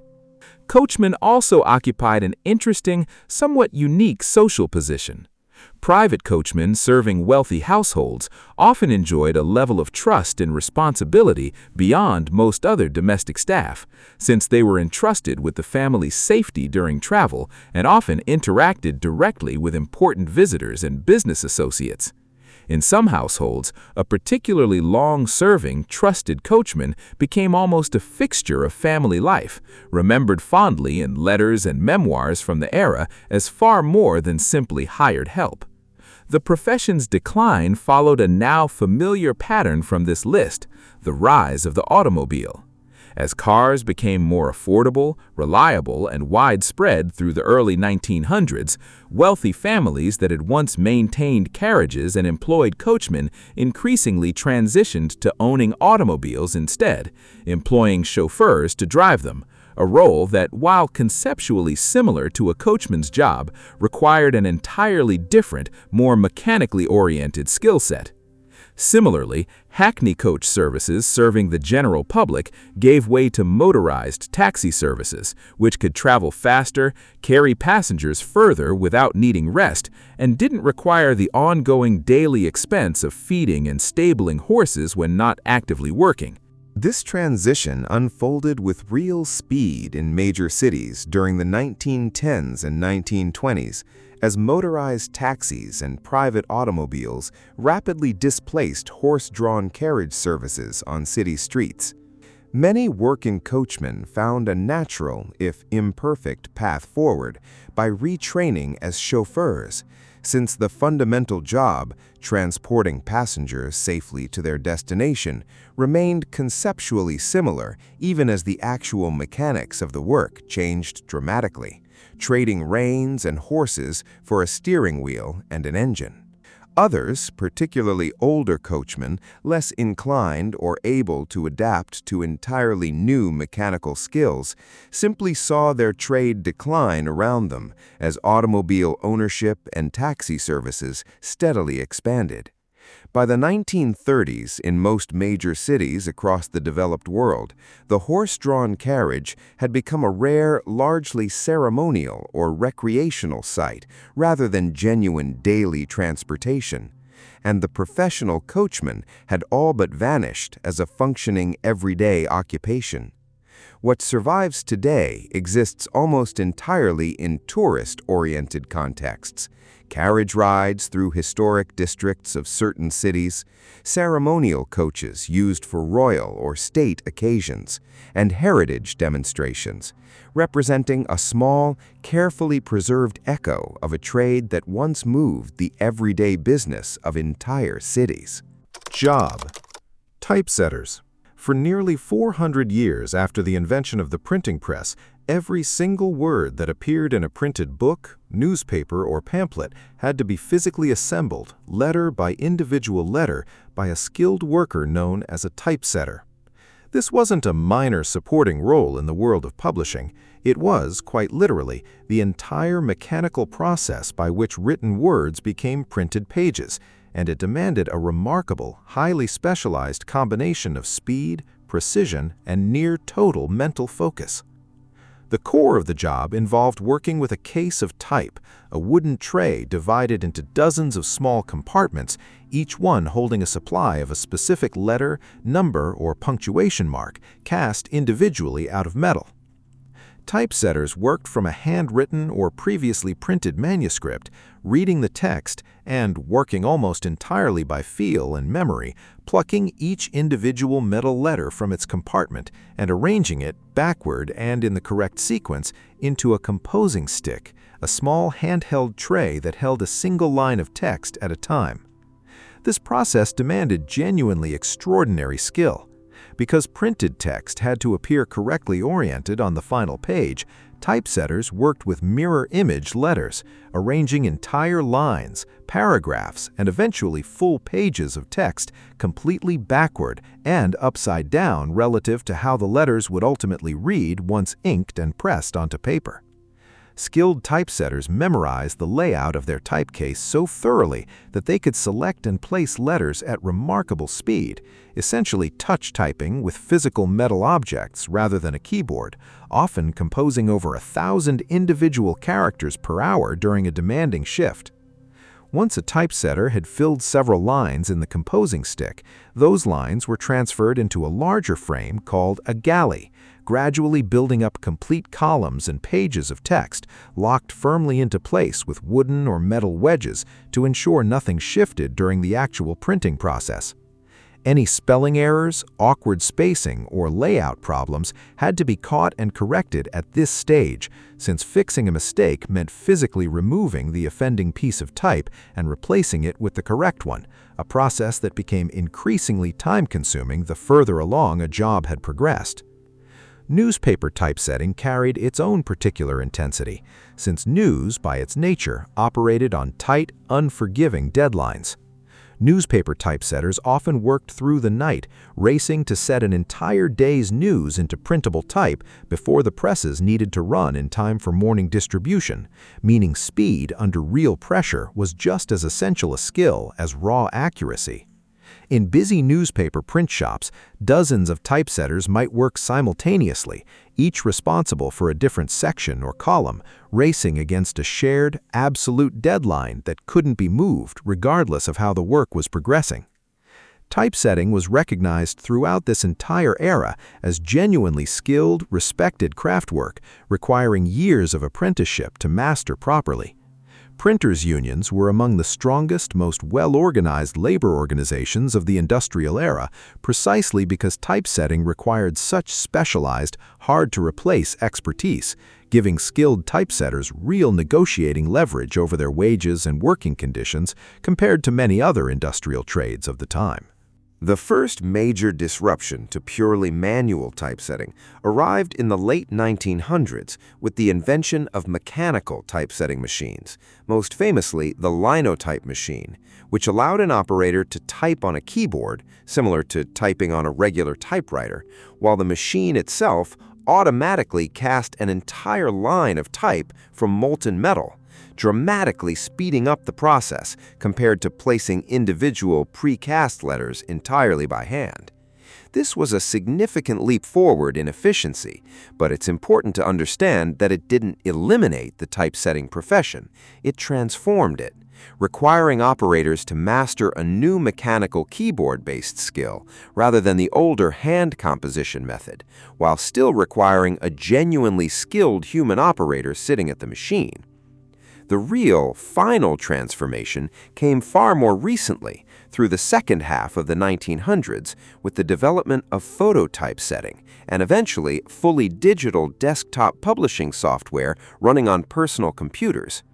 These technologies removed the need for physical metal type entirely, allowing text to be composed, arranged, and formatted directly on a screen, then output straight to film or printing plates without any physical letters being touched or arranged by hand at all. Word processing and page layout software developed through the 1970s, 80s, and 90s put typesetting-like capabilities directly into the hands of ordinary writers, editors, and eventually anyone with access to a personal computer, collapsing what had once required years of specialized apprenticeship into something achievable with a keyboard, a mouse, and consumer software. This digital transition effectively ended traditional typesetting as a distinct, specialized manual trade by the late 1900s. Modern professional roles like graphic designers and desktop publishers inherited some of the aesthetic and technical concerns that typesetters once managed: spacing, layout, readability. But the specific, physically demanding craft of arranging individual pieces of metal type by hand, backward, at speed, under deadline pressure, disappeared almost entirely from professional publishing, surviving today mainly among small groups of dedicated hobbyists and letterpress printing enthusiasts who deliberately preserve the old techniques as a traditional art form rather than as anyone's actual necessary livelihood. Job: film projectionists. Every time an audience settled into a darkened theater for most of the 1900s, an entire skilled, largely invisible operation was unfolding just above and behind them, hidden inside a small, hot, often cramped room known as the projection booth. Film projectionists were the people who made cinema actually function as a physical experience, and their job involved far more technical skill and split-second responsibility than most moviegoers ever considered while watching the screen below. Films, throughout most of cinema's first century, were physically printed onto reels of celluloid film, and a typical feature-length movie required multiple reels, since a single reel could only hold a limited amount of film before running out. This created one of the projectionists' core ongoing responsibilities, managing reel changes seamlessly, timing the switch from one reel to the next so precisely that audiences watching the film never noticed any interruption or gap in the picture at all. Skilled projectionists watched for small warning marks, sometimes called cue marks or cigarette burns, appearing briefly in the corner of the frame near the end of each reel, signaling the exact moment to start the next projector and cut seamlessly between reels without the audience ever perceiving a break in the story unfolding on screen. Running the projector itself required genuine technical expertise. Projectionists had to thread delicate strips of film correctly through a complex mechanical path involving multiple sprockets, rollers, and a shutter mechanism, all while managing an extremely bright, hot projection lamp positioned dangerously close to highly flammable film stock, particularly in cinema's earlier decades when nitrate film, a genuinely combustible material, was still standard. Projection booth fires were a real documented hazard in early cinema history, which is part of why projection booths were typically built with reinforced walls and heavy fire doors, treating the booth almost like a small, contained industrial workspace rather than simply a closet with a machine in it. Beyond simply keeping the film running, skilled projectionists actively monitored and adjusted picture quality throughout an entire screening, fine-tuning focus, checking that the image remained properly framed and centered on the screen, adjusting sound levels, and watching carefully for any signs of film damage, scratches, or splices that might cause a visible glitch or interruption during the show. A genuinely skilled projectionist could make dozens of small adjustments throughout a single screening, almost all of them invisible to an audience simply enjoying the film, but essential to maintaining a smooth, professional viewing experience from start to finish. Projectionists also handled a considerable amount of physical preparation work behind the scenes. Film reels arrived at theaters requiring careful inspection, splicing together individual reels into a single continuous print where theater setup allowed for it, and eventually rewinding and repackaging film after each screening to prepare it for either the next showing or return shipment to the distributor. In theaters running multiple screens or frequent showtimes, this meant near constant behind-the-scenes activity throughout an entire working day, largely unseen by the audiences filing in and out of the auditorium below. The job carried real professional pride and, in many places, formal union recognition, reflecting the genuine technical skill and responsibility involved. Projectionists were trusted with expensive, delicate equipment and irreplaceable film prints, and errors, a poorly timed reel change, a damaged print, an out-of-focus picture, could visibly disrupt an entire audience's experience, meaning theaters valued experienced, reliable projectionists highly and often retained skilled operators for many years at a single venue.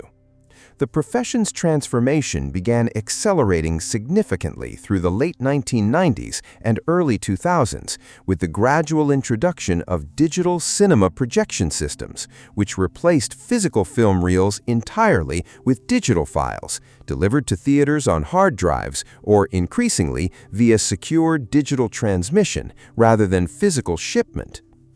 Digital projectors could be programmed to run an entire screening automatically, handling reel-equivalent transitions, timing, and even basic picture calibration without requiring the same continuous, hands-on manual operation that physical film projection had always demanded. This shift happened remarkably quickly compared to many other transitions in this list. Major cinema chains converted the overwhelming majority of their screens from physical film to digital projection within roughly a single decade, spanning the 2000s and early 2010s, driven by the substantial cost savings involved in digital film distribution compared to producing and physically shipping heavy, expensive film prints to every individual theater. As digital systems became standard, the specialized manual skills of physical film projection, threading, splicing, timing reel changes became increasingly unnecessary for daily theater operation. Today, film projectionists still exist, but in dramatically reduced numbers and with substantially different responsibilities, largely overseeing automated digital systems, troubleshooting technical issues, and managing scheduling, rather than personally threading and monitoring physical film reels throughout every single screening. A small, dedicated community of specialists continues working with physical film for revival screenings, film festivals, and archival preservation purposes, keeping the older, hands-on skill set alive in a narrow, deliberately preserved niche, much like the letterpress printers we just discussed, rather than as the standard, essential occupation it once represented at every cinema in the world. Job: film processing workers. For most of the history of photography, taking a picture was only half the process. Once a roll of film had been shot, it couldn't simply be viewed, it had to be developed, a chemical process that transformed the latent, invisible image captured on the film into an actual visible photograph. And this transformation depended entirely on trained film processing workers operating in carefully controlled darkroom environments. The core of the job took place in complete or near-complete darkness, since exposed but undeveloped film was extremely sensitive to light and would be instantly ruined if exposed before the chemical development process was finished. Film processing workers handled undeveloped rolls by feel alone or under special safe lights that produced light in wavelengths the film wasn't sensitive to, carefully loading film onto reels or into processing tanks entirely by touch, a skill that took real practice to master reliably without damaging or scratching delicate film in total darkness. Once loaded, the actual development process involved a precise, carefully timed sequence of chemical baths. Film passed through a developer solution, which chemically transformed the exposed silver halide crystals on the film into visible dark silver, forming the actual image. This was followed by a stop bath, halting the development process at exactly the right moment, and then a fixer solution, which removed the remaining light-sensitive chemicals from the film entirely, making it stable and safe to expose to normal light going forward. Timing throughout this entire process was genuinely critical. Leaving film and developer solution even slightly too long or too short could dramatically affect the final image's brightness, contrast, and overall quality, meaning skilled processing workers needed to work with real precision and consistency, batch after batch, shift after shift. Once film had been properly developed into negatives, a second, equally skilled stage of work began: printing. Processing workers used enlargers, machines that projected light through the developed negative onto light-sensitive photographic paper to create the actual physical prints customers would eventually receive. This stage involved its own considerable skill and artistry, adjusting exposure time, cropping composition, and sometimes using techniques like dodging and burning, selectively blocking or adding extra light to specific parts of an image during printing to improve the final photograph's appearance in ways that went well beyond simply reproducing exactly what the negative contained. Film processing supported an enormous, genuinely widespread industry throughout the 1900s. Local pharmacies, dedicated photo processing shops, and eventually mall-based one-hour photo booths employed enormous numbers of workers trained in these darkroom techniques, since photography was an immensely popular hobby and essential documentation tool for families, businesses, journalists, and professional photographers alike, all of whom depended on trained processing workers to turn their exposed film into usable images.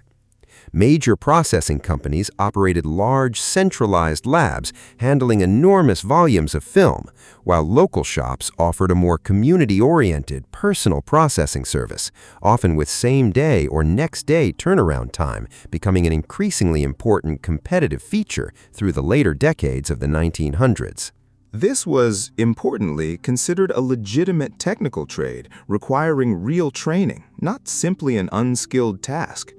Understanding chemistry, timing, and the visual principles governing exposure and print quality took genuine study and practice, and experienced processing workers developed real expertise in troubleshooting problems, correcting for unusual lighting conditions in the original photographs, and consistently producing high-quality prints across enormous processing volumes. The industry's collapse came with striking speed once digital photography technology matured. Digital cameras existed in limited, expensive forms through the 1990s, but it was really the 2000s, and particularly the rapid, widespread adoption of camera-equipped smartphones through the following decade, that fundamentally eliminated the need for film entirely for the overwhelming majority of everyday photography. Digital images could be viewed instantly without any chemical processing at all, stored indefinitely without physical degradation, and shared globally within seconds. Advantages so overwhelming that traditional film photography rapidly shrank from being the dominant, essentially universal method of taking pictures into a specialized niche pursued mainly by hobbyists, certain professional photographers, and dedicated film enthusiasts valuing its particular aesthetic qualities. As digital photography displaced film at remarkable speed through the 2000s, the enormous infrastructure of film processing shops, one-hour photo counters, and dedicated darkroom technicians collapsed correspondingly quickly, representing one of the fastest, most dramatic occupational disappearances covered anywhere in this video.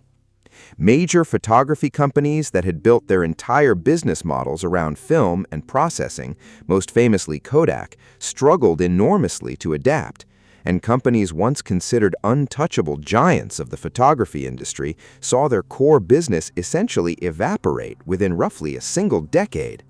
Today, film processing survives only as a small, dedicated specialty service, catering to a passionate but comparatively tiny community of film photography enthusiasts, a remarkable transformation from an industry that once employed vast numbers of skilled darkroom workers across virtually every town of meaningful size in the developed world. Job: elevator operators. Stepping into an elevator today, we barely think twice about pressing a button ourselves and letting the machine handle the rest. But for decades after elevators first became common in tall buildings, this simple task wasn't something passengers did themselves at all. Instead, a trained operator sat or stood inside the elevator car itself, controlling its movement directly, and this role, the elevator operator, was considered a genuinely necessary, skilled position, rather than the redundant formality it would eventually become. Early elevator controls were far more complex and demanding than the simple button panel we're familiar with today. Operators worked with a control lever, sometimes a large rotating handle that required careful, precise manual adjustment to start, accelerate, and especially stop the elevator car smoothly and safely at each floor. This was genuinely difficult to do well. Stopping an elevator required real skill and practiced judgment, since operators needed to gradually reduce speed and align the car's floor precisely level with the building's floor, avoiding the uncomfortable, sometimes hazardous jolt of a car stopping even slightly above or below the correct level, which could create a dangerous step for passengers getting in or out. Beyond the core technical skill of actually operating the elevator's movement, operators served several other essential functions that made the job considerably more than simply pressing buttons. They managed passenger loading, ensuring the car wasn't dangerously overcrowded beyond its safe weight capacity, and they announced floors and building directory information as the car moved, functioning as a genuinely useful, informative guide, particularly valuable in large, unfamiliar office buildings or department stores, where visitors might otherwise struggle to navigate multiple floors and complex layouts on their own. Elevator operators also carried real safety responsibilities beyond simple convenience. Early elevator systems, particularly before advanced safety mechanisms became standard, carried genuine mechanical risks, and trained operators were expected to recognize unusual sounds, movements, or malfunctions that might indicate developing problems, responding appropriately to protect passengers from potential accidents.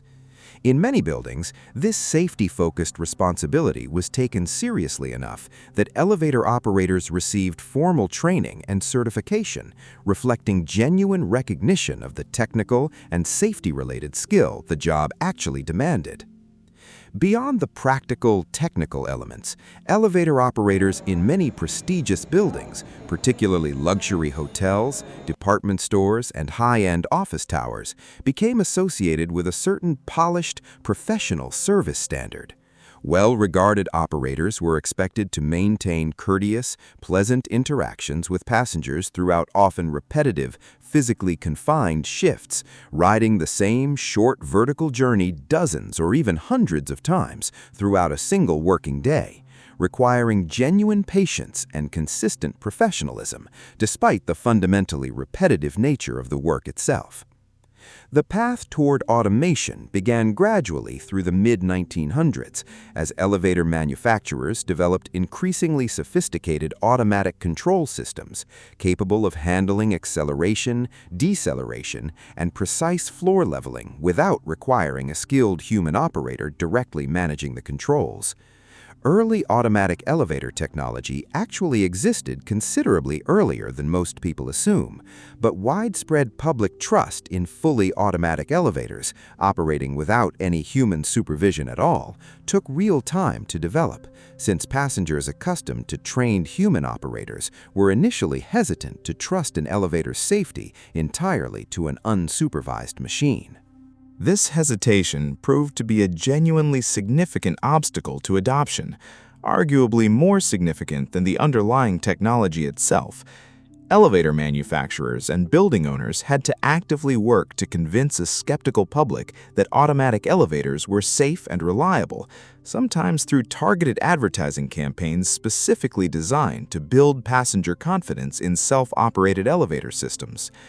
Gradually, as automatic systems demonstrated consistent reliability and safety records over time, public trust grew, and building owners increasingly recognized the substantial cost savings available by eliminating dedicated operator staff, particularly in buildings requiring multiple elevators running continuously throughout long business hours.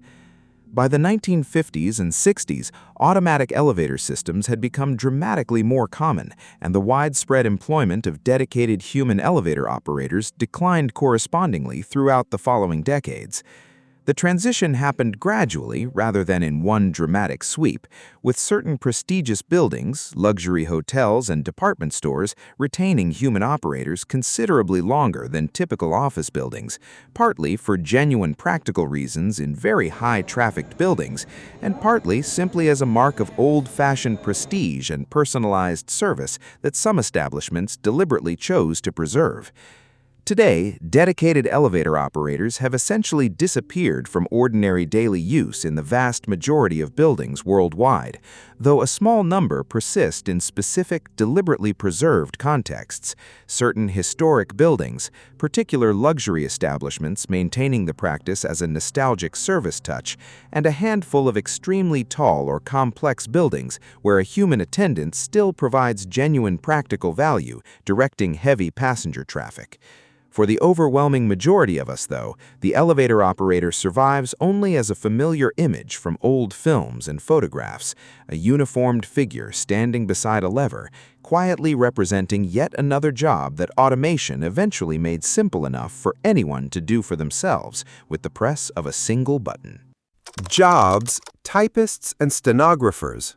Walk into almost any large office building through much of the 1900s, and you would have encountered a sound that's almost entirely vanished from professional life today. The constant layered clatter of dozens of typewriters running simultaneously, operated by rooms full of dedicated typists whose entire job was to convert handwritten drafts, dictated speech, and rough notes into clean, properly formatted typed documents. Alongside them worked stenographers, a related but distinct profession, specializing in capturing spoken words in real time as they were being spoken using specialized shorthand systems. Together, these two professions formed the essential backbone of office communication for the better part of a century. Typists worked from a wide variety of source material, handwritten letters and reports that needed to be typed into a clean, professional final version, or dictation recorded either directly by a manager speaking aloud in real time, or via early dictation machines that recorded speech onto wax cylinders or magnetic belts, allowing typists to transcribe recordings at their own pace using foot pedals to pause, rewind, and replay sections as needed. Speed and accuracy were both essential, professional skills, measured formally through typing tests that calculated words typed per minute alongside error rates. And skilled, experienced typists took real pride in achieving impressively fast, consistently accurate typing speeds, some reaching well over 80 or 90 words per minute on manual, non-electric typewriters, a genuinely demanding physical and mental skill. Stenographers occupied an even more specialized, higher-skilled niche within this broader world of office and clerical work. Their job involved capturing spoken words in real time as they were being spoken using specialized shorthand writing systems, most commonly Gregg shorthand or Pitman shorthand, which used simplified symbols and abbreviated forms to represent sounds and common words far more quickly than writing out full longhand text ever could. This skill made stenographers absolutely essential in settings requiring accurate real-time transcription of spoken proceedings, courtrooms where accurate legal records were critical, business meetings requiring detailed minutes, and dictation sessions where an executive might speak considerably faster than anyone could write using standard handwriting. Mastering shorthand required serious, dedicated training, often taking a year or more of focused study to achieve genuine professional proficiency, and skilled court stenographers in particular could reliably capture spoken speech at well over 200 words per minute, an extraordinary feat of memory, coordination, and specialized technical skill that took years to develop and maintain through continuous practice. Both professions were, throughout the 1900s, dominated overwhelmingly by women, and typing and stenography pools became one of the largest, most significant categories of professional employment available to women during this era, alongside teaching and nursing. Large corporations, government agencies, and law firms often maintained substantial dedicated typing pools, entire departments consisting purely of typists, working continuously to process the enormous daily volume of correspondence, reports, and legal documents that any sizable organization generated.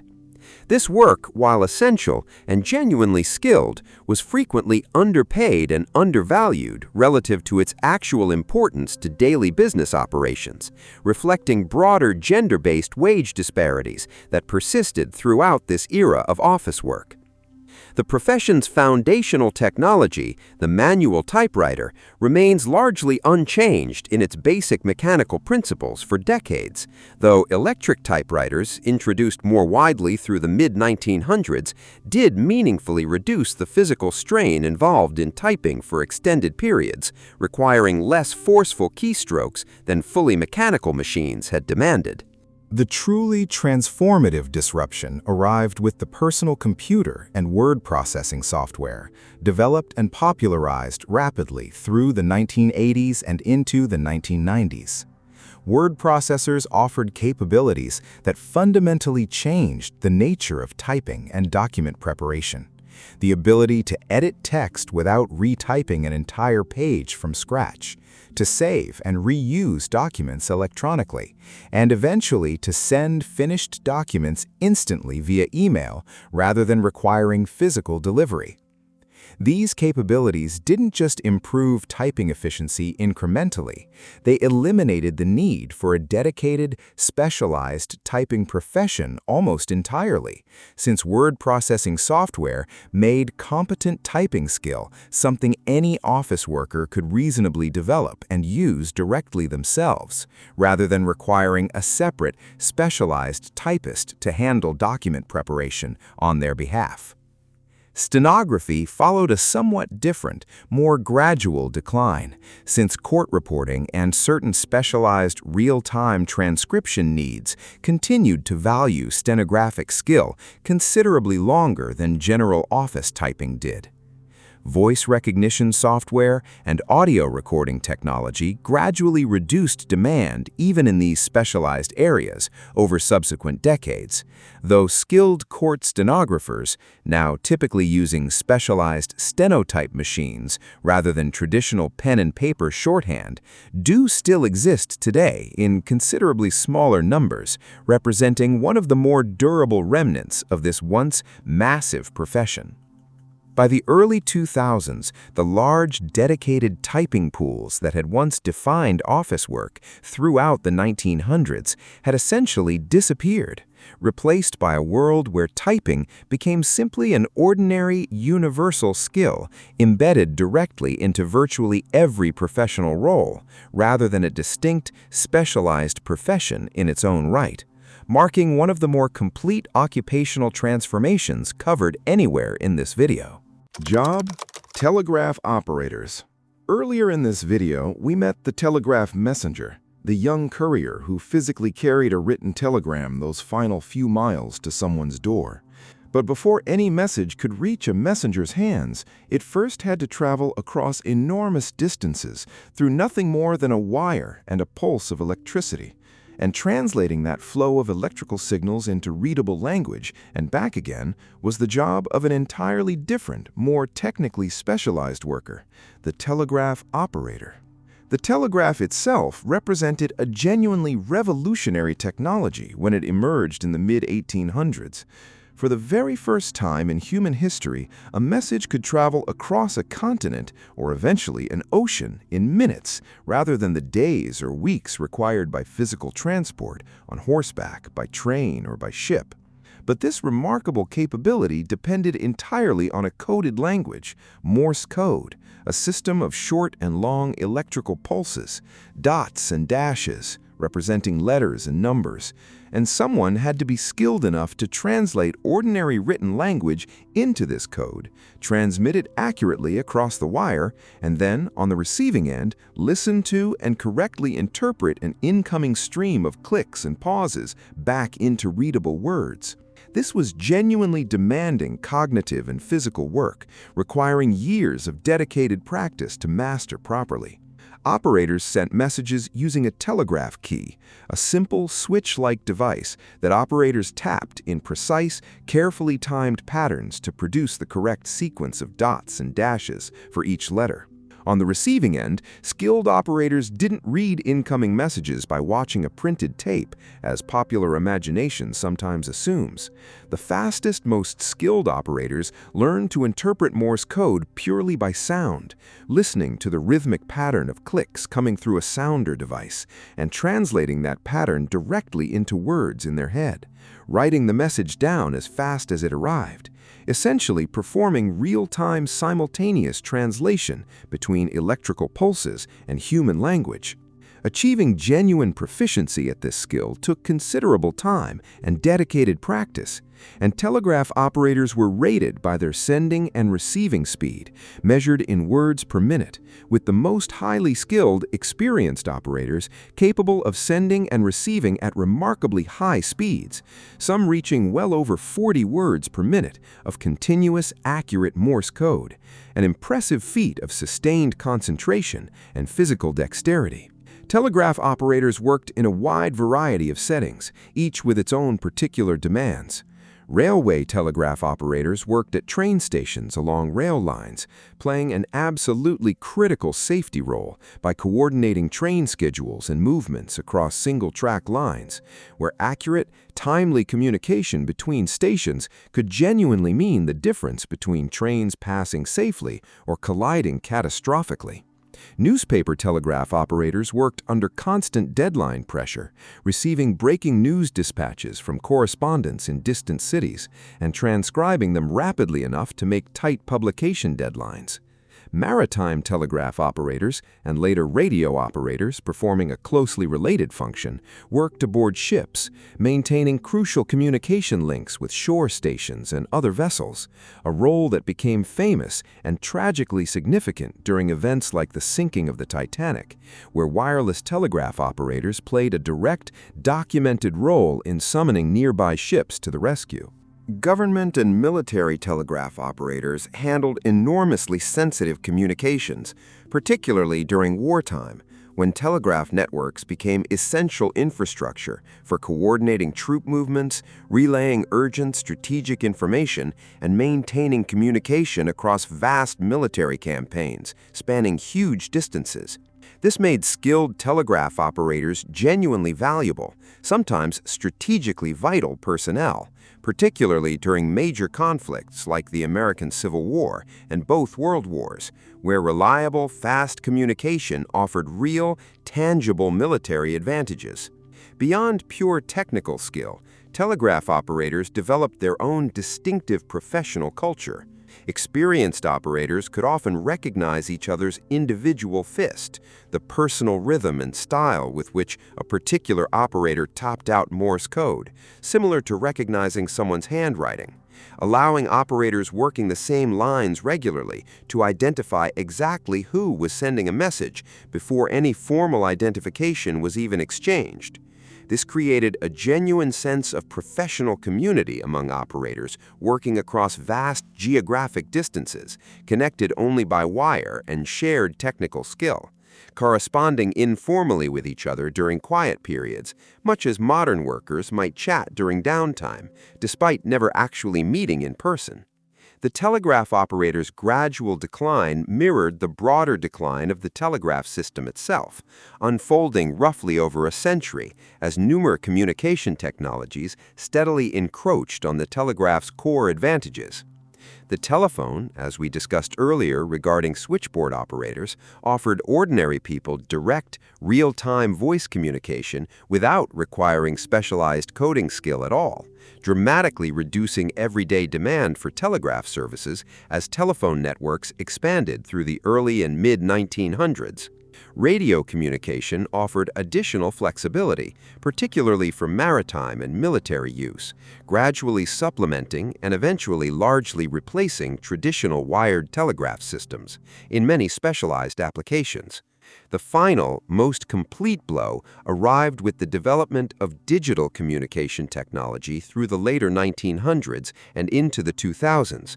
First fax machines, then early computer networks, and eventually the modern Internet, which offered instant, essentially free global communication requiring no specialized coding skill or trained operator at all. As these newer technologies matured and became widely accessible, the practical need for trained Morse code operators dwindled steadily, and formal telegraph services shut down one by one across different countries throughout the later 1900s and early 2000s, with some national telegraph services persisting symbolically far longer than their practical usefulness would suggest, partly out of institutional inertia and partly out of genuine sentimental attachment to a technology that had once represented the absolute frontier of human communication. Today, Morse code and telegraph operation survive almost entirely as a niche skill maintained by amateur radio enthusiasts and a small number of historical preservation groups, rather than as any kind of practical, necessary profession.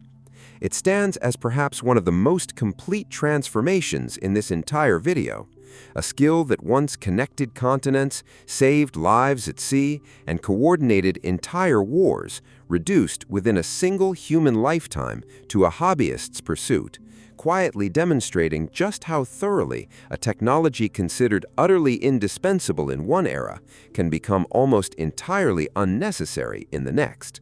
The world that depended on horses. Earlier in this video, we walked through the specific trades built around horses: farriers shoeing hooves, harness makers stitching leather, teamsters driving wagons through crowded streets.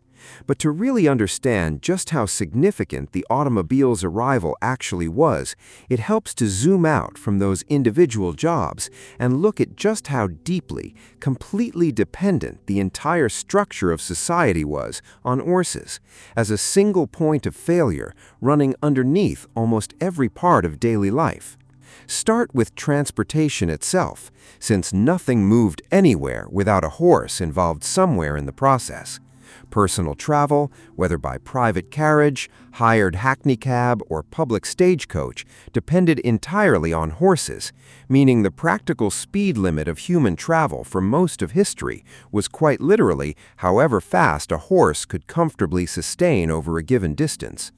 Entire networks of coaching inns, staging posts, and rest stops existed specifically to support horse-drawn long-distance travel, spaced roughly a day's comfortable travel apart, providing fresh horses, food, and lodging for travelers making longer journeys.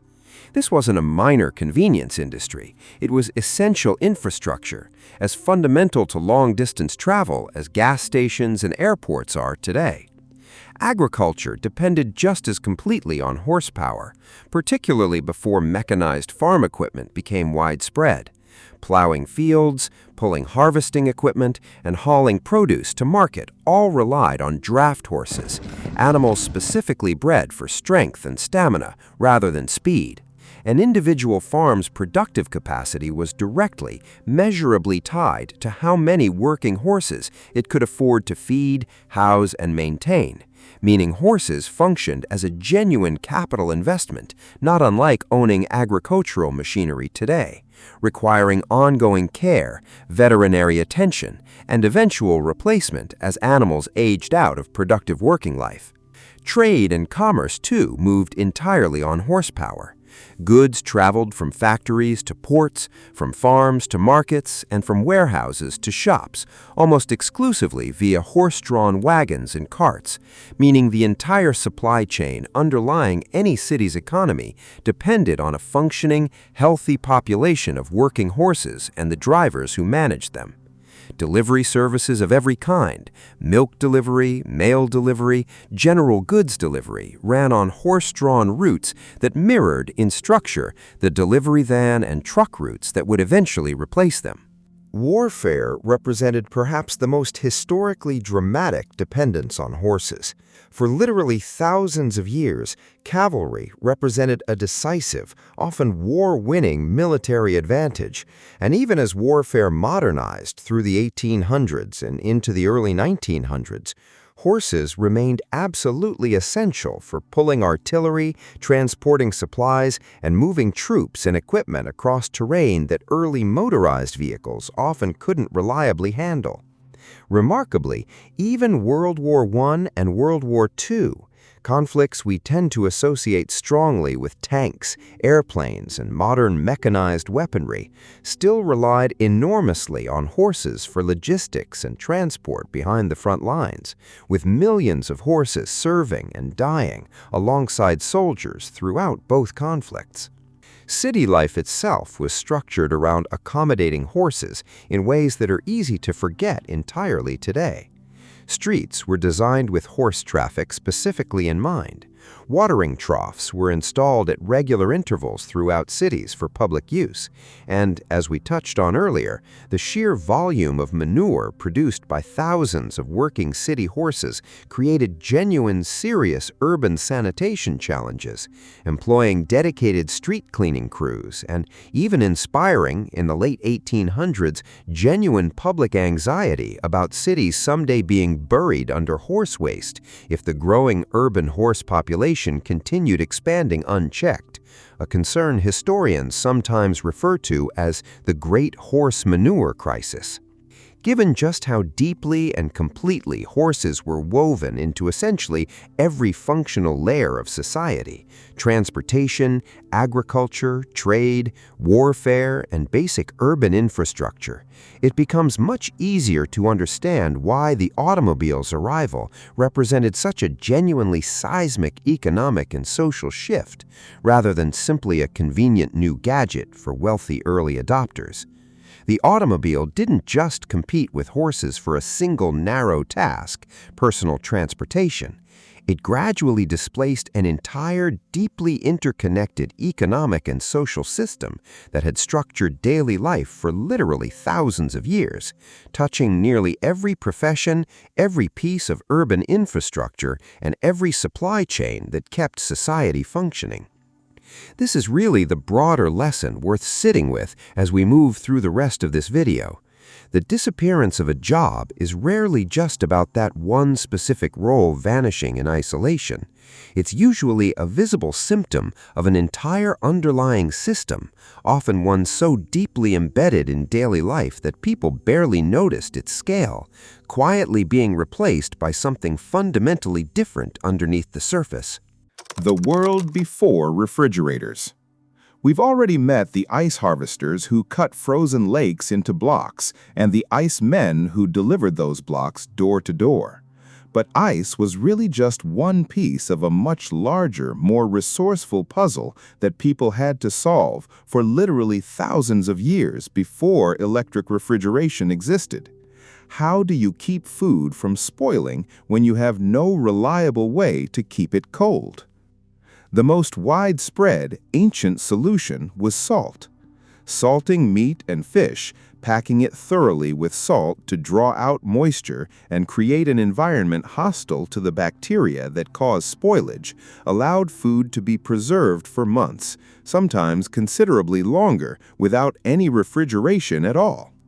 This wasn't a minor kitchen technique. Salt curing supported entire industries and trade routes, since preserved meat and fish could be transported and stored for long sea voyages, military campaigns, and long winters when fresh food simply wasn't available. Salt itself became a genuinely valuable, sometimes strategically important commodity precisely because of how essential it was to food preservation. And historical salt trade routes shaped the economies of entire regions. Alongside salting, drying food removed moisture directly, again denying the bacteria and mold responsible for spoilage the environment they needed to grow. Dried meat, dried fish, and dried fruit could last for extended periods, and different cultures developed their own specific, sophisticated drying techniques suited to their local climate and available foods, from air drying in dry, breezy conditions to sun drying in warmer climates. Smoking food combined both practical preservation with distinctive flavor, exposing meat or fish to smoke from a controlled fire, which both dried the food somewhat and coated it with naturally antibacterial compounds produced during the smoking process. Smokehouses became a genuine common feature of both individual households and dedicated commercial food producers, and many of the smoked food flavors still popular today, smoked ham, smoked fish, developed originally as practical necessities rather than purely as flavor choices, with the distinctive taste emerging as a beloved side effect of a genuinely functional preservation method. Root cellars and other cool underground storage spaces provided another essential preservation strategy, particularly for vegetables and, to some extent, dairy products. Digging storage space into the ground took advantage of the Earth's naturally stable, cooler temperature well below the surface, providing a consistent, moderately cool environment considerably better suited to slowing spoilage than storage at normal room temperature, even without any active cooling mechanism at all. Root vegetables, in particular, potatoes, carrots, turnips, could remain edible for many months when properly stored in a well-built root cellar, making this simple, low-technology solution absolutely essential for surviving long winters in regions where fresh produce simply wasn't available for much of the year. Fermentation offered yet another remarkably effective preservation strategy, one that interestingly actively used bacteria rather than simply trying to eliminate them entirely. Controlled fermentation, as seen in foods like sauerkraut, pickled vegetables, and various fermented dairy products, encouraged specific, beneficial bacteria to grow in a controlled way, creating an acidic environment that prevented harmful spoilage organisms from taking hold. This technique, developed independently across many different cultures throughout history, both preserved food for extended periods and, as an additional benefit, often improved its nutritional value in the process. Beyond these individual food preservation techniques, communities developed broader systemic solutions as well.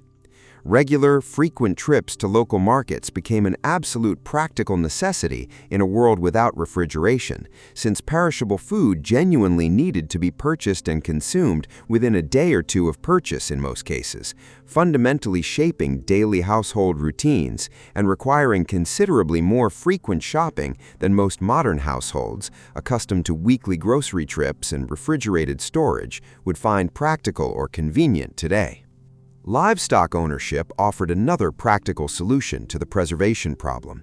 Many households kept live animals specifically to ensure fresh meat, milk, and eggs remained available without needing extended storage at all. Keeping chickens, a milk cow, or other small livestock meant fresh food could be obtained essentially on demand, directly sidestepping the entire preservation challenge for certain categories of food, a practical solution that remained common even in reasonably urban settings well into the 1900s in many parts of the world. Understanding just how much daily effort, skill, and infrastructure went into food preservation before refrigeration helps put the eventual arrival of reliable electric refrigeration into proper context. It wasn't simply a convenient kitchen upgrade, it fundamentally transformed daily household routines, shopping habits, and even broader food trade and distribution systems that had operated largely unchanged in their basic structure for literally thousands of years beforehand.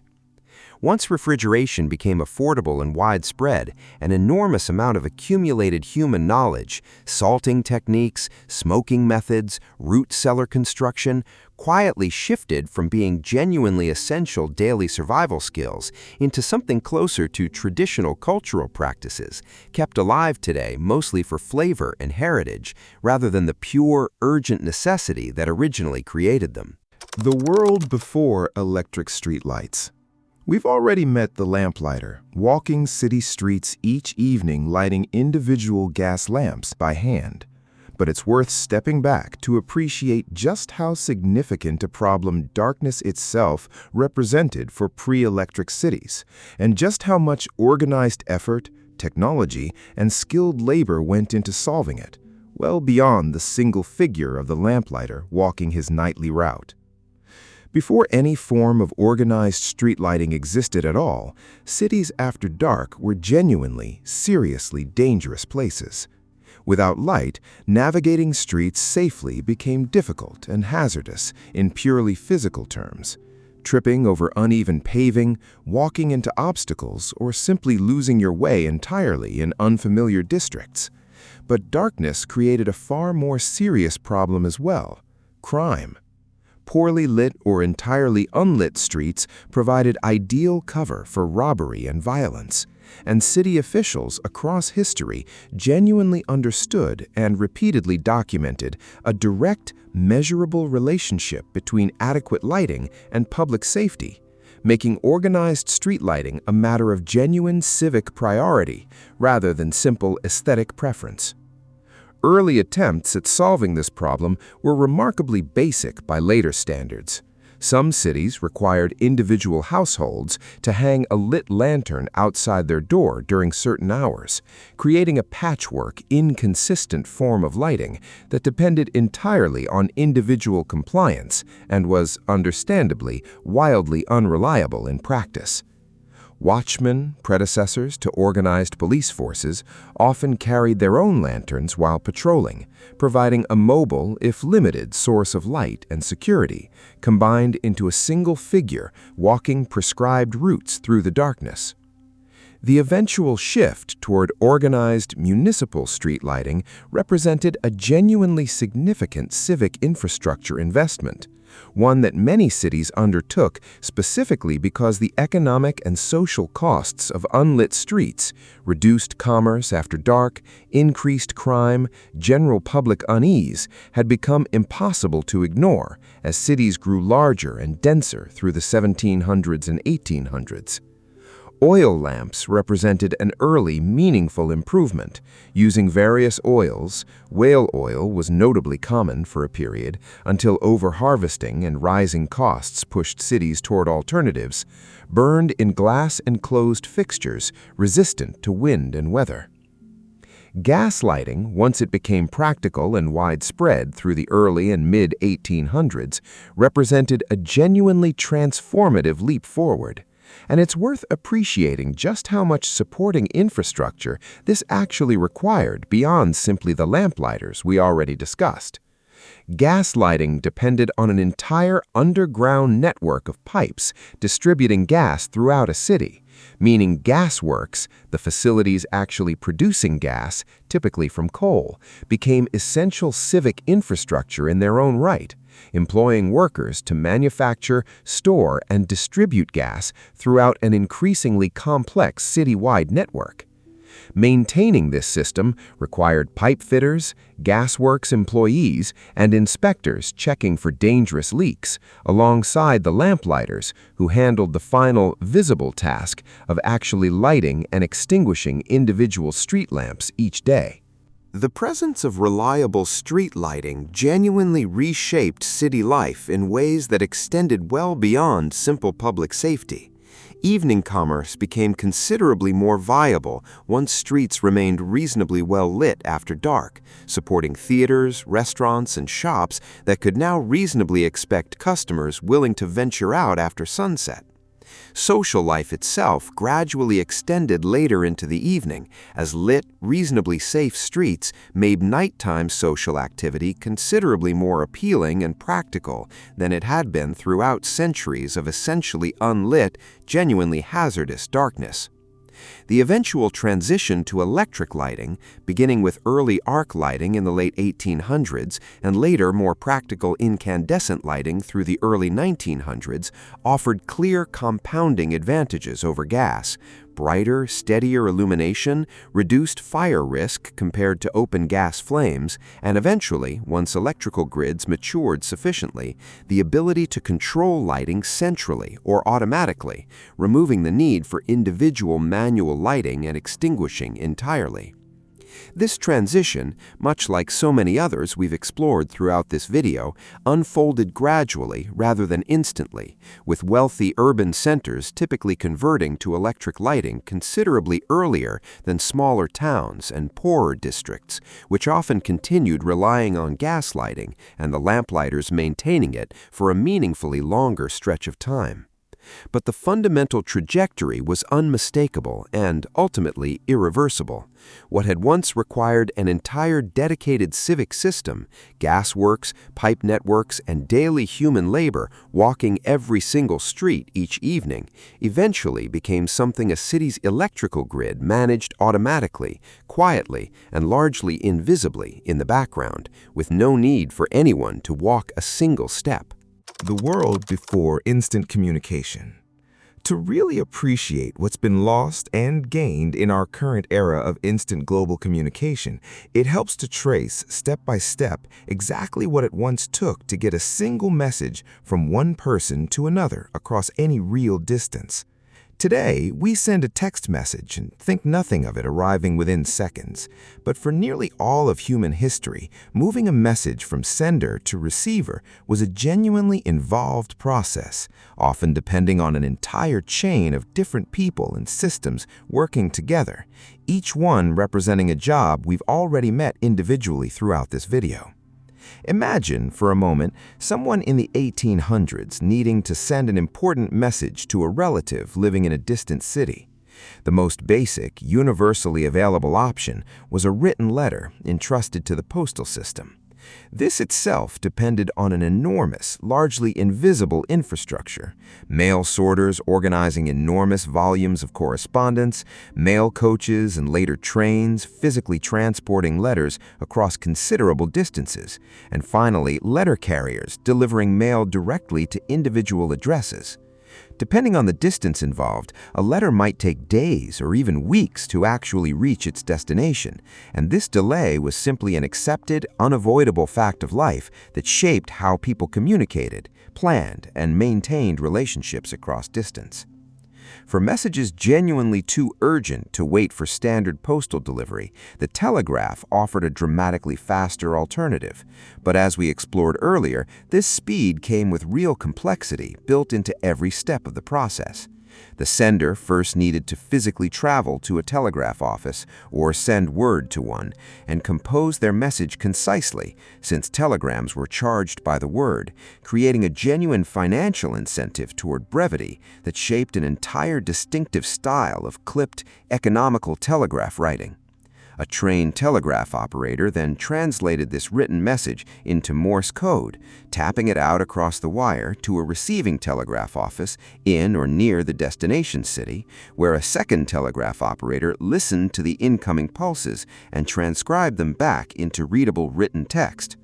But the message's journey still wasn't finished at this point. Once received and transcribed at the destination telegraph office, the physical written telegram then needed to be delivered the final distance to the actual recipient's home or business. And this is exactly where the telegraph messenger we discussed earlier entered the process, physically carrying that final piece of paper on foot or by bicycle to complete the message's full journey. A single telegram, in other words, might pass through the hands of at least 3 or 4 different skilled workers: a telegraph operator, possibly a relay operator if the message needed to pass through multiple stations across a very long distance, and finally a messenger, each contributing an essential piece of specialized labor to complete what we'd now consider an almost instantaneous, effortless action. The telephone, once it became widely available, dramatically compressed this entire multi-step process. But even here, as we discussed regarding switchboard operators, early telephone calls still required human intervention to physically connect the call before direct, fully automatic dialing eventually became standard. Long-distance calls, in particular, often required coordination between multiple switchboard operators working across different regional exchanges, since connecting a call across considerable distance meant routing it through several different local networks in sequence, each requiring its own operator to manually complete that segment of the connection. Even setting aside these various technologies entirely, simple, everyday local communication before telephones became common often depended directly on human messengers of various kinds, delivery boys, personal servants in wealthier households, or simply asking a neighbor or passerby to carry a brief verbal message to someone nearby. Businesses employed messenger boys specifically to carry documents, invoices, and communications between different offices within the same city, since even relatively short-distance communication within a single urban area required physical human transport of information before telephones made instant local calls a practical, universal option. Considering this entire layered, genuinely labor-intensive system, involving postal workers, telegraph operators, messengers, and eventually switchboard operators, all working together simply to move information from one person to another, makes it much easier to appreciate just how genuinely revolutionary modern instant digital communication actually represents. Today, sending a message to virtually anyone, anywhere in the world, requires no specialized human intermediary at all. No trained operator translating our words into code, no messenger physically carrying paper through city streets, no switchboard operator manually connecting a call. We simply type and press send, and an entire complex system of digital infrastructure, itself remarkably invisible in its own way, despite being far more technically sophisticated than anything that came before it, handles the rest automatically in a fraction of a second. It's worth pausing on that contrast for a moment because it captures something genuinely important about the broader story this video has been telling. The jobs we've discussed throughout weren't simply obsolete curiosities. They were the actual physical infrastructure of human connection and coordination for the vast majority of history, performed by real people whose skilled labor, however invisible it may seem to us now, quite literally kept entire societies functioning and connected across the distances that would otherwise have kept them isolated from one another. The world before digital printing. We've already spent time with the typesetter, arranging individual metal letters by hand to prepare text for printing. But typesetting, as demanding and skilled as it was, represented only one stage within a much larger, genuinely collaborative production process that once stood between a written manuscript and a finished printed newspaper or book, involving an entire chain of specialized workers, each contributing a distinct, essential skill. Before any text reached a typesetter's hands, it typically passed through editors who reviewed submitted manuscripts or news copy, checking for accuracy, clarity, and appropriate length, often significantly reworking material to fit available space or match a publication's particular editorial style and standards. This editorial stage, while it obviously still exists today in a broadly similar conceptual form, once operated within a fundamentally different physical production process, since editors had to plan and finalize text with real precision, knowing that any late changes would require genuinely time-consuming physical rework further down the production chain, rather than the simple, instant digital editing we take for granted today. Once text was finalized, it moved to typesetters, who performed the demanding work we already explored in detail, physically arranging individual metal letters or later operating linotype machines to convert written text into physical printing type. But typesetting alone wasn't sufficient to guarantee an error-free final product, which is where proofreaders entered the process, carefully reading through freshly set type, checking meticulously for spelling errors, incorrect letters, awkward spacing, or line break problems that might have been introduced during the physical typesetting process itself. Proofreading required its own specialized, genuinely detail-oriented skill, often involving reading text upside down and backward directly from the composed type itself or from an initial proof print pulled specifically for review purposes before a full print run began, catching costly errors before they multiplied across potentially thousands of printed copies. Beyond editors, typesetters, and proofreaders, print shops employed pressmen, skilled workers responsible for actually operating the large, often genuinely dangerous mechanical printing presses that transferred inked type onto paper at scale. Press operation required real technical expertise, understanding how to properly ink type evenly, adjust pressure and alignment precisely, and keep a large, complex mechanical press running smoothly and safely throughout long, demanding print runs, all while managing the real physical risks that came with operating heavy, fast-moving industrial machinery. Bookbinding represented an entirely separate, additional specialized trade for anyone producing books specifically rather than newspapers. Skilled bookbinders folded, gathered, and sewed printed pages together, attached covers, and finished books by hand, or eventually using specialized binding machinery, requiring real craftsmanship, particularly for higher quality or more elaborately produced volumes intended to last for generations rather than simply be read once and discarded.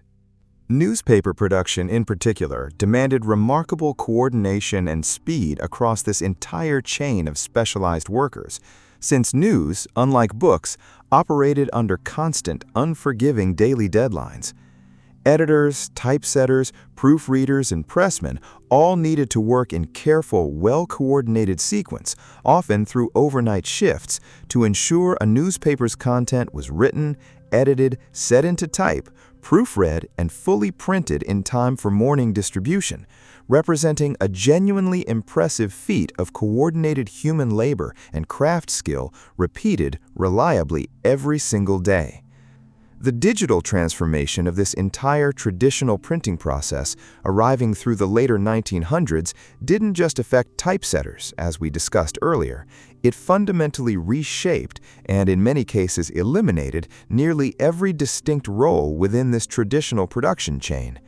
Desktop publishing software allowed editors to work directly with digital text, formatting and arranging layout themselves on a computer screen, dramatically reducing or entirely eliminating the need for a separate, specialized typesetting stage. Digital spell checking and editing tools absorbed much of traditional proofreading's function, though skilled human proofreading and editing certainly still exist today in a meaningfully transformed digital-first form.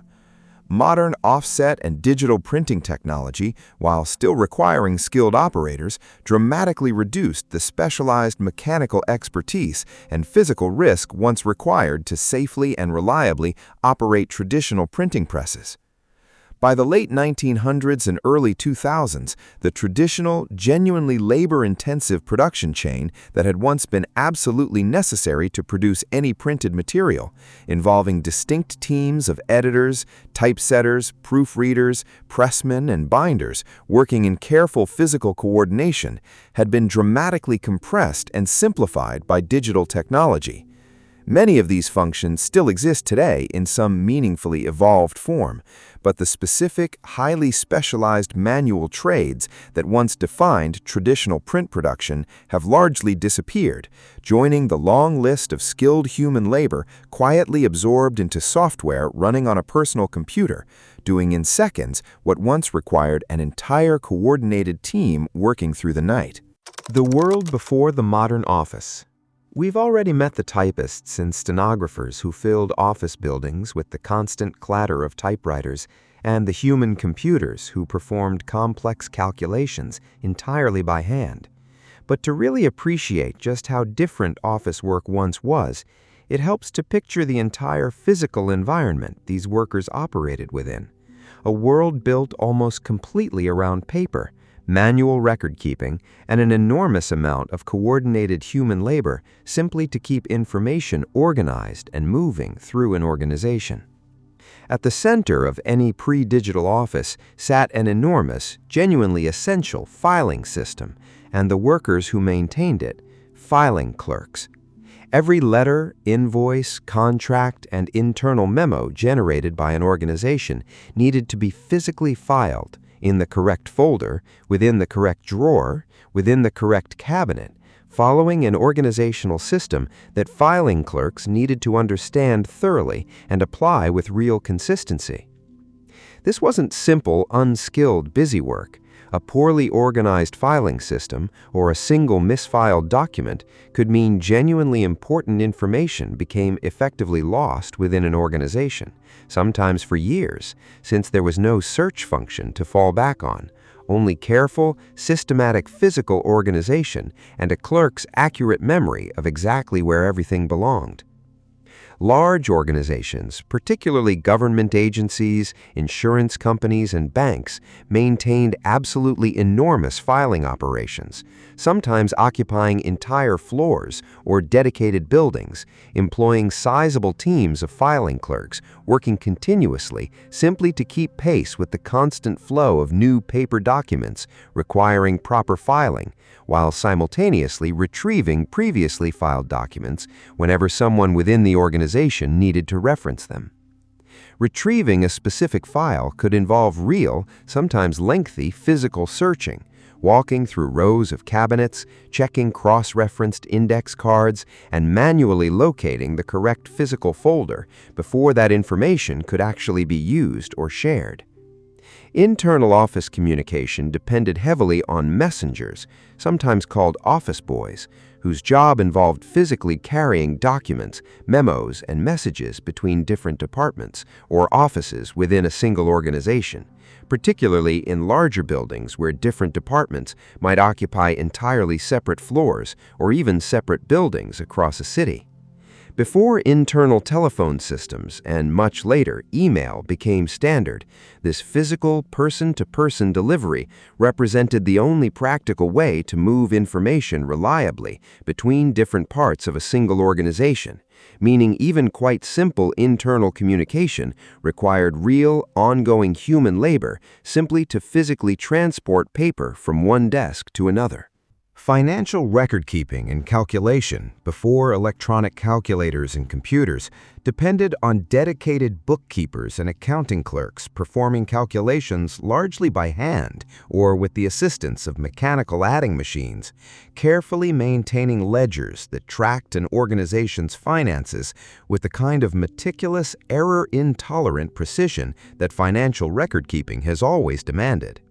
Making even small errors in these hand-maintained ledgers could create serious downstream problems, meaning bookkeeping required genuine skill, patience, and careful double-checking, often involving multiple staff cross-verifying important calculations before they were considered finalized and reliable.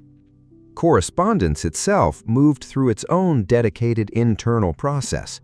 Executives and managers dictated letters and memos, either directly to a stenographer taking real-time shorthand notes, or via recorded dictation later transcribed by typists, who then produced a clean, properly formatted typed document, which itself often then needed to be reviewed, signed, and finally filed or sent out through the postal system, involving several distinct workers and multiple discrete steps simply to produce and send a single piece of business correspondence that a modern worker might draft and send themselves in a matter of minutes today.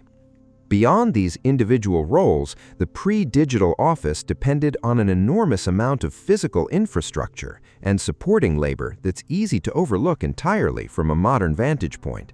Mail rooms sorting and distributing enormous volumes of incoming and outgoing physical mail, supply rooms managing the constant demand for paper, carbon copies, and other physical office materials, and switchboard operators, as we discussed earlier, managing incoming and outgoing telephone calls for the entire organization from a single centralized point.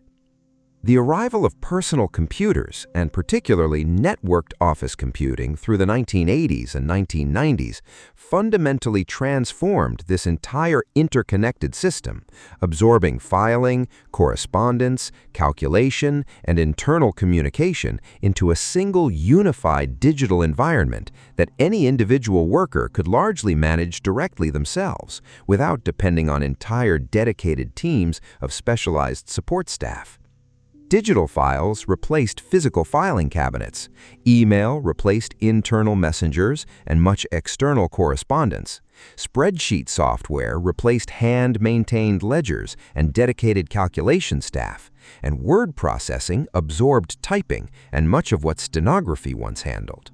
What had once required an entire building full of specialized, interdependent human labor simply to keep information organized and moving became something a single employee could increasingly manage alone at their own desk using nothing more than a keyboard and a screen. Jobs that almost disappeared but survived. Throughout this video, we've followed a fairly consistent pattern. A trade emerges to solve a real, practical problem.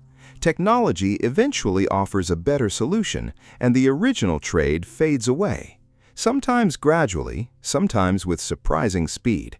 But not every old profession followed this trajectory all the way to complete disappearance. Some trades came remarkably close to vanishing entirely, only to survive in a considerably smaller, specialized form by shifting away from pure practical necessity and towards something closer to specialized craft, heritage, or luxury. Blacksmithing offers perhaps the clearest example of this kind of survival. For centuries, blacksmiths represented absolutely essential tradespeople in any town of meaningful size, producing and repairing tools, hardware, and, as we discussed earlier, horseshoes, forming a core part of the broader working economy built around horses and basic manufactured metal goods. As industrial manufacturing matured through the 1800s and 1900s, and as the horse economy declined alongside the rise of the automobile, the practical, everyday demand for local blacksmiths producing basic tools and horseshoes largely evaporated, since factories could now mass-produce metal goods far more cheaply and consistently than any individual smith working alone. And yet, blacksmithing didn't disappear entirely. It survived, in considerably smaller numbers, by shifting toward specialized farrier work, serving the smaller but genuine remaining population of working and recreational horses, and by transforming into an artistic, decorative craft, producing custom ironwork, architectural metalwork, and handmade tools and knives valued specifically for their unique, handcrafted quality rather than pure practical necessity. Bookbinding, which we touched on earlier as part of traditional print production, offers another clear example of this same broader survival pattern. Mass-produced, machine-bound books eliminated most practical everyday demand for hand binding, since machine binding is dramatically faster and cheaper for standard commercial book production at any meaningful scale.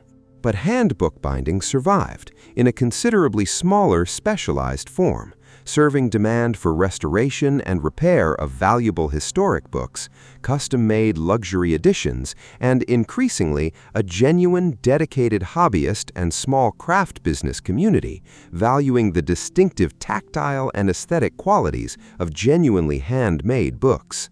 We already discussed film projectionists and film processing workers as professions largely displaced by digital technology, but it's worth noting that both trades, too, survived in meaningfully reduced, specialized forms rather than disappearing completely.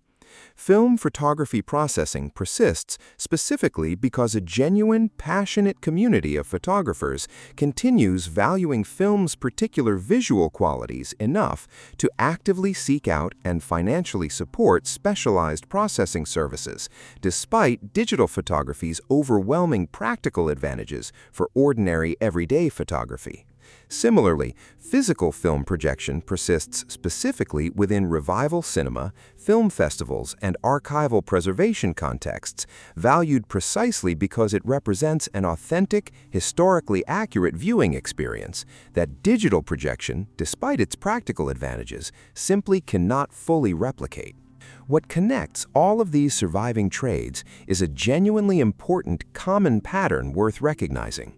Each of them shifted, out of real necessity, from serving broad, universal practical need towards serving a narrower, specifically motivated audience, one willing to pay a premium specifically for traditional craftsmanship, authenticity, or a genuinely different quality of experience that mass-produced or fully automated alternatives simply couldn't offer. This represents a meaningfully different outcome than the complete disappearance we've traced throughout most of this video, showing that a trade doesn't necessarily need to remain the dominant, universal solution to a practical problem in order to survive in some genuine, viable form. Sometimes it just needs to become something different, not the practical necessity it once was, but a valued, deliberately preserved craft, kept alive by people who specifically want and are willing to pay for exactly what only skilled human hands working the traditional way can actually provide. Jobs that are disappearing today.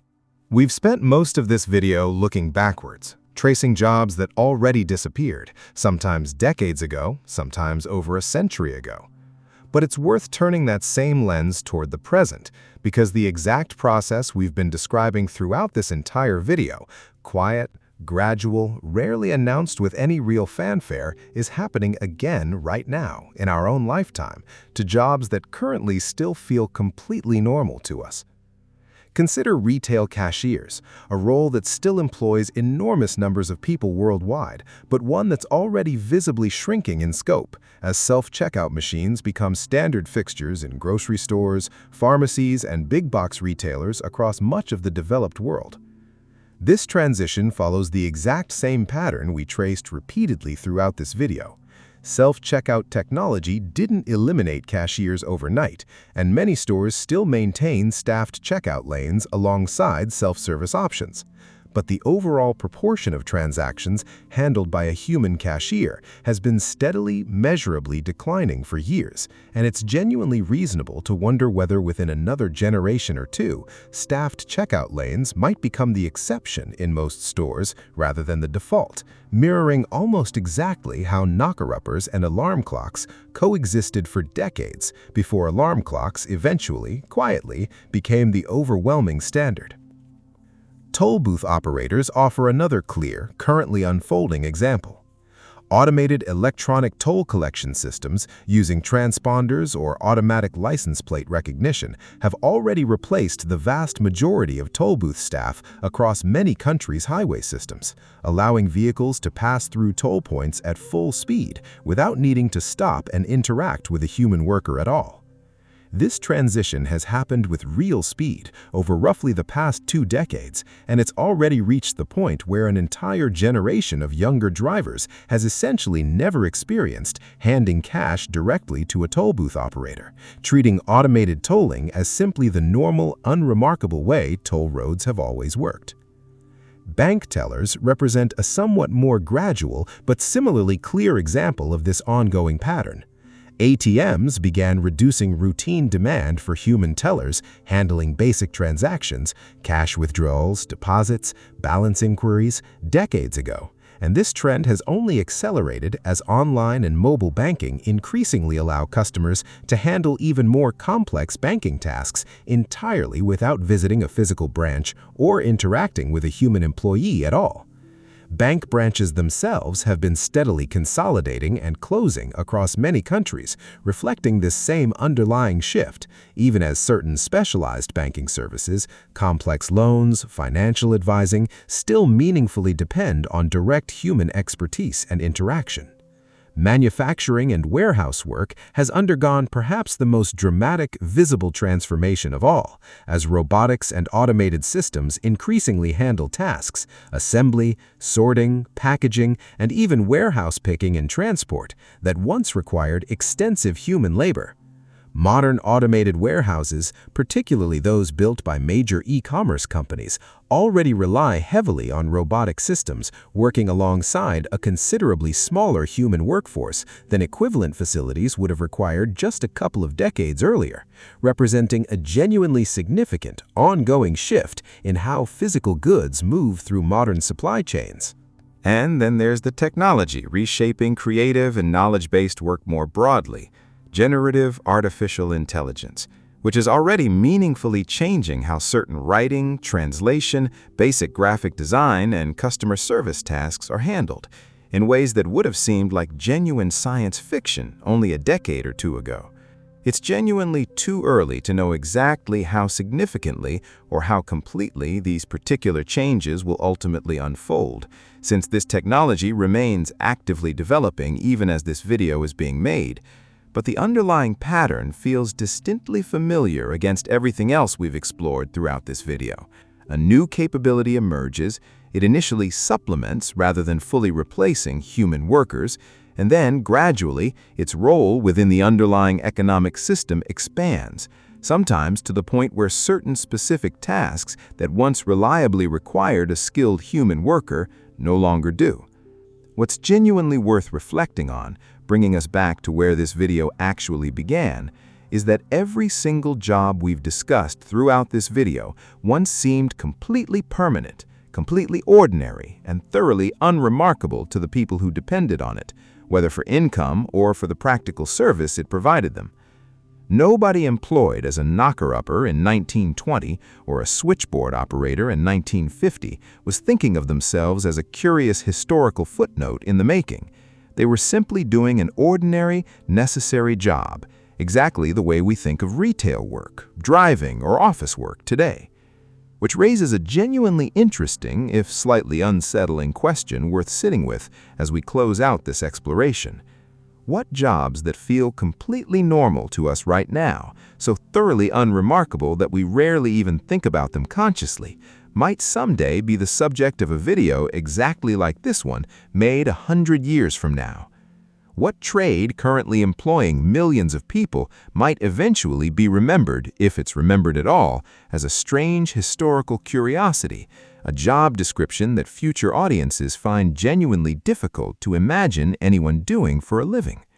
We obviously can't answer that question with any real certainty, but the entire consistent pattern this video has traced across knocker-uppers, ice harvesters, lamplighters, rat catchers, leech collectors, human computers, switchboard operators, and every other vanished trade we've explored together strongly suggests that change of this exact kind isn't some rare occasional historical anomaly. It's actually one of the most persistent, reliable patterns running underneath the entire history of human work. Technology solves an old problem, an old job quietly fades as a direct result, and life, for nearly everyone involved, simply continues on, adapting and reorganizing itself around whatever comes next, largely without most people consciously noticing the transformation happening in real time, until, one day, they look back and realize just how completely and how quietly the world of work around them has changed. What will our jobs look like in 100 years? Let's end this journey somewhere a little different from where we've spent most of our time. Instead of looking backward at what's already vanished, let's turn the camera, so to speak, directly onto ourselves and onto the world you and I are actually living in right now, today, in this particular moment. Think for a second about your own daily life and the jobs woven quietly through it that you barely register as jobs at all, simply because they're so completely normal, so thoroughly unremarkable that they've essentially become invisible to you. The delivery driver dropping a package at your door, the person scanning your groceries if you're not using self-checkout, the customer service agent you spoke with on the phone last week about a billing issue, the rideshare driver who took you across town. None of these feel strange or historical or temporary to us right now. They feel like simply how the world works, exactly the same way a knocker-upper tapping on a window or a switchboard operator plugging in a call once felt like simply how the world worked to the people living inside those particular moments in time. And that's really the central, quietly unsettling idea worth carrying away from everything we've covered together in this video. Normalcy has never been a reliable guide to permanence. Every single job we've explored, the ones that vanished completely, the ones that survived by transforming into something smaller and more specialized, and the ones currently in the process of disappearing right now around us, felt just as solid, just as permanent, just as simply how things are to the people doing them as our own jobs feel to us today. So what might actually be different 100 years from now when someone sits down to research and script a video very much like this one, looking back at the early 2000s? It's genuinely impossible to know with any real certainty, but we can make some reasonably informed guesses based on exactly the same kinds of patterns we've traced together throughout this entire video. Any job built primarily around routine, predictable physical tasks, certain kinds of manufacturing work, warehouse sorting and fulfillment, food preparation in fast food and casual dining settings, seems genuinely vulnerable to continued automation, following essentially the same trajectory we've already seen play out with elevator operators and switchboard operators. Jobs built around processing large volumes of routine information, basic data entry, simple customer service inquiries, certain kinds of routine paperwork processing, seem similarly vulnerable, following the same pattern that already displaced typists, stenographers, and human computers decades ago. Driving itself represents a particularly interesting, currently unresolved case. Truck drivers, taxi and rideshare drivers, and delivery drivers collectively represent an absolutely enormous category of current employment worldwide, and autonomous vehicle technology, while still very much in active development and far from fully proven at the moment this video was made, represents exactly the kind of technology that has, repeatedly throughout this entire video's history, quietly displaced entire categories of human labor once it matured and became reliable and affordable enough for truly widespread adoption. Whether autonomous driving technology follows that same familiar trajectory and how quickly, if it does, remains one of the more genuinely open, actively unfolding questions hanging over the modern labor market right now. But here's an equally important and genuinely hopeful part of this same recurring pattern, one worth remembering clearly before we close. Every single technological shift we've traced throughout this entire video didn't simply destroy work and leave nothing behind in its place. It also created entirely new categories of work that hadn't existed before. Jobs that would have sounded just as strange, just as difficult to imagine to someone living through the era before that particular technology emerged. Nobody working as a coachman in 1880 could have meaningfully imagined a job called software developer. Nobody typing away in a 1950s office typing pool could have pictured a career built around something called social media management. The specific shape of future work has proven again and again throughout this exact history to be genuinely difficult, arguably impossible to predict with any real accuracy in advance, even by people paying very close, careful attention to the technological changes actively unfolding directly around them. So perhaps the most honest, most useful way to close this video isn't with a confident, specific prediction about exactly which of today's jobs will disappear and precisely when, or exactly which new jobs might rise up to replace them. It's simply with a genuine invitation to notice, really pay attention to, the ordinary, ambient details of your own life today. The checkout worker, the delivery driver, the customer service representative, the specific rhythms and routines currently structuring how you personally work and live, and hold them just a little more lightly than we naturally tend to. Not with anxiety necessarily, but with a kind of clear-eyed, grounded awareness that comes directly from everything we've walked through together in this video. Nothing about the current shape of work is quite as permanent, as fixed, or as simply the way things are, as it currently feels to any of us living inside this particular moment.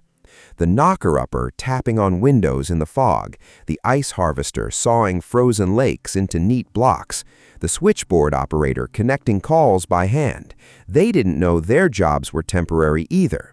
They simply lived their lives, did genuinely skilled, valuable work, and, without any of them fully realizing it at the time, quietly became part of a much larger, ongoing story about how human beings keep finding new ways to solve old problems, and, in doing so, keep rewriting, generation after generation, what a normal, ordinary working life actually looks like. Thanks for spending this time with me, exploring these strange, forgotten corners of working history. If you enjoyed this journey through the jobs the world left behind, let me know which one surprised you the most, and I'll see you in the next video.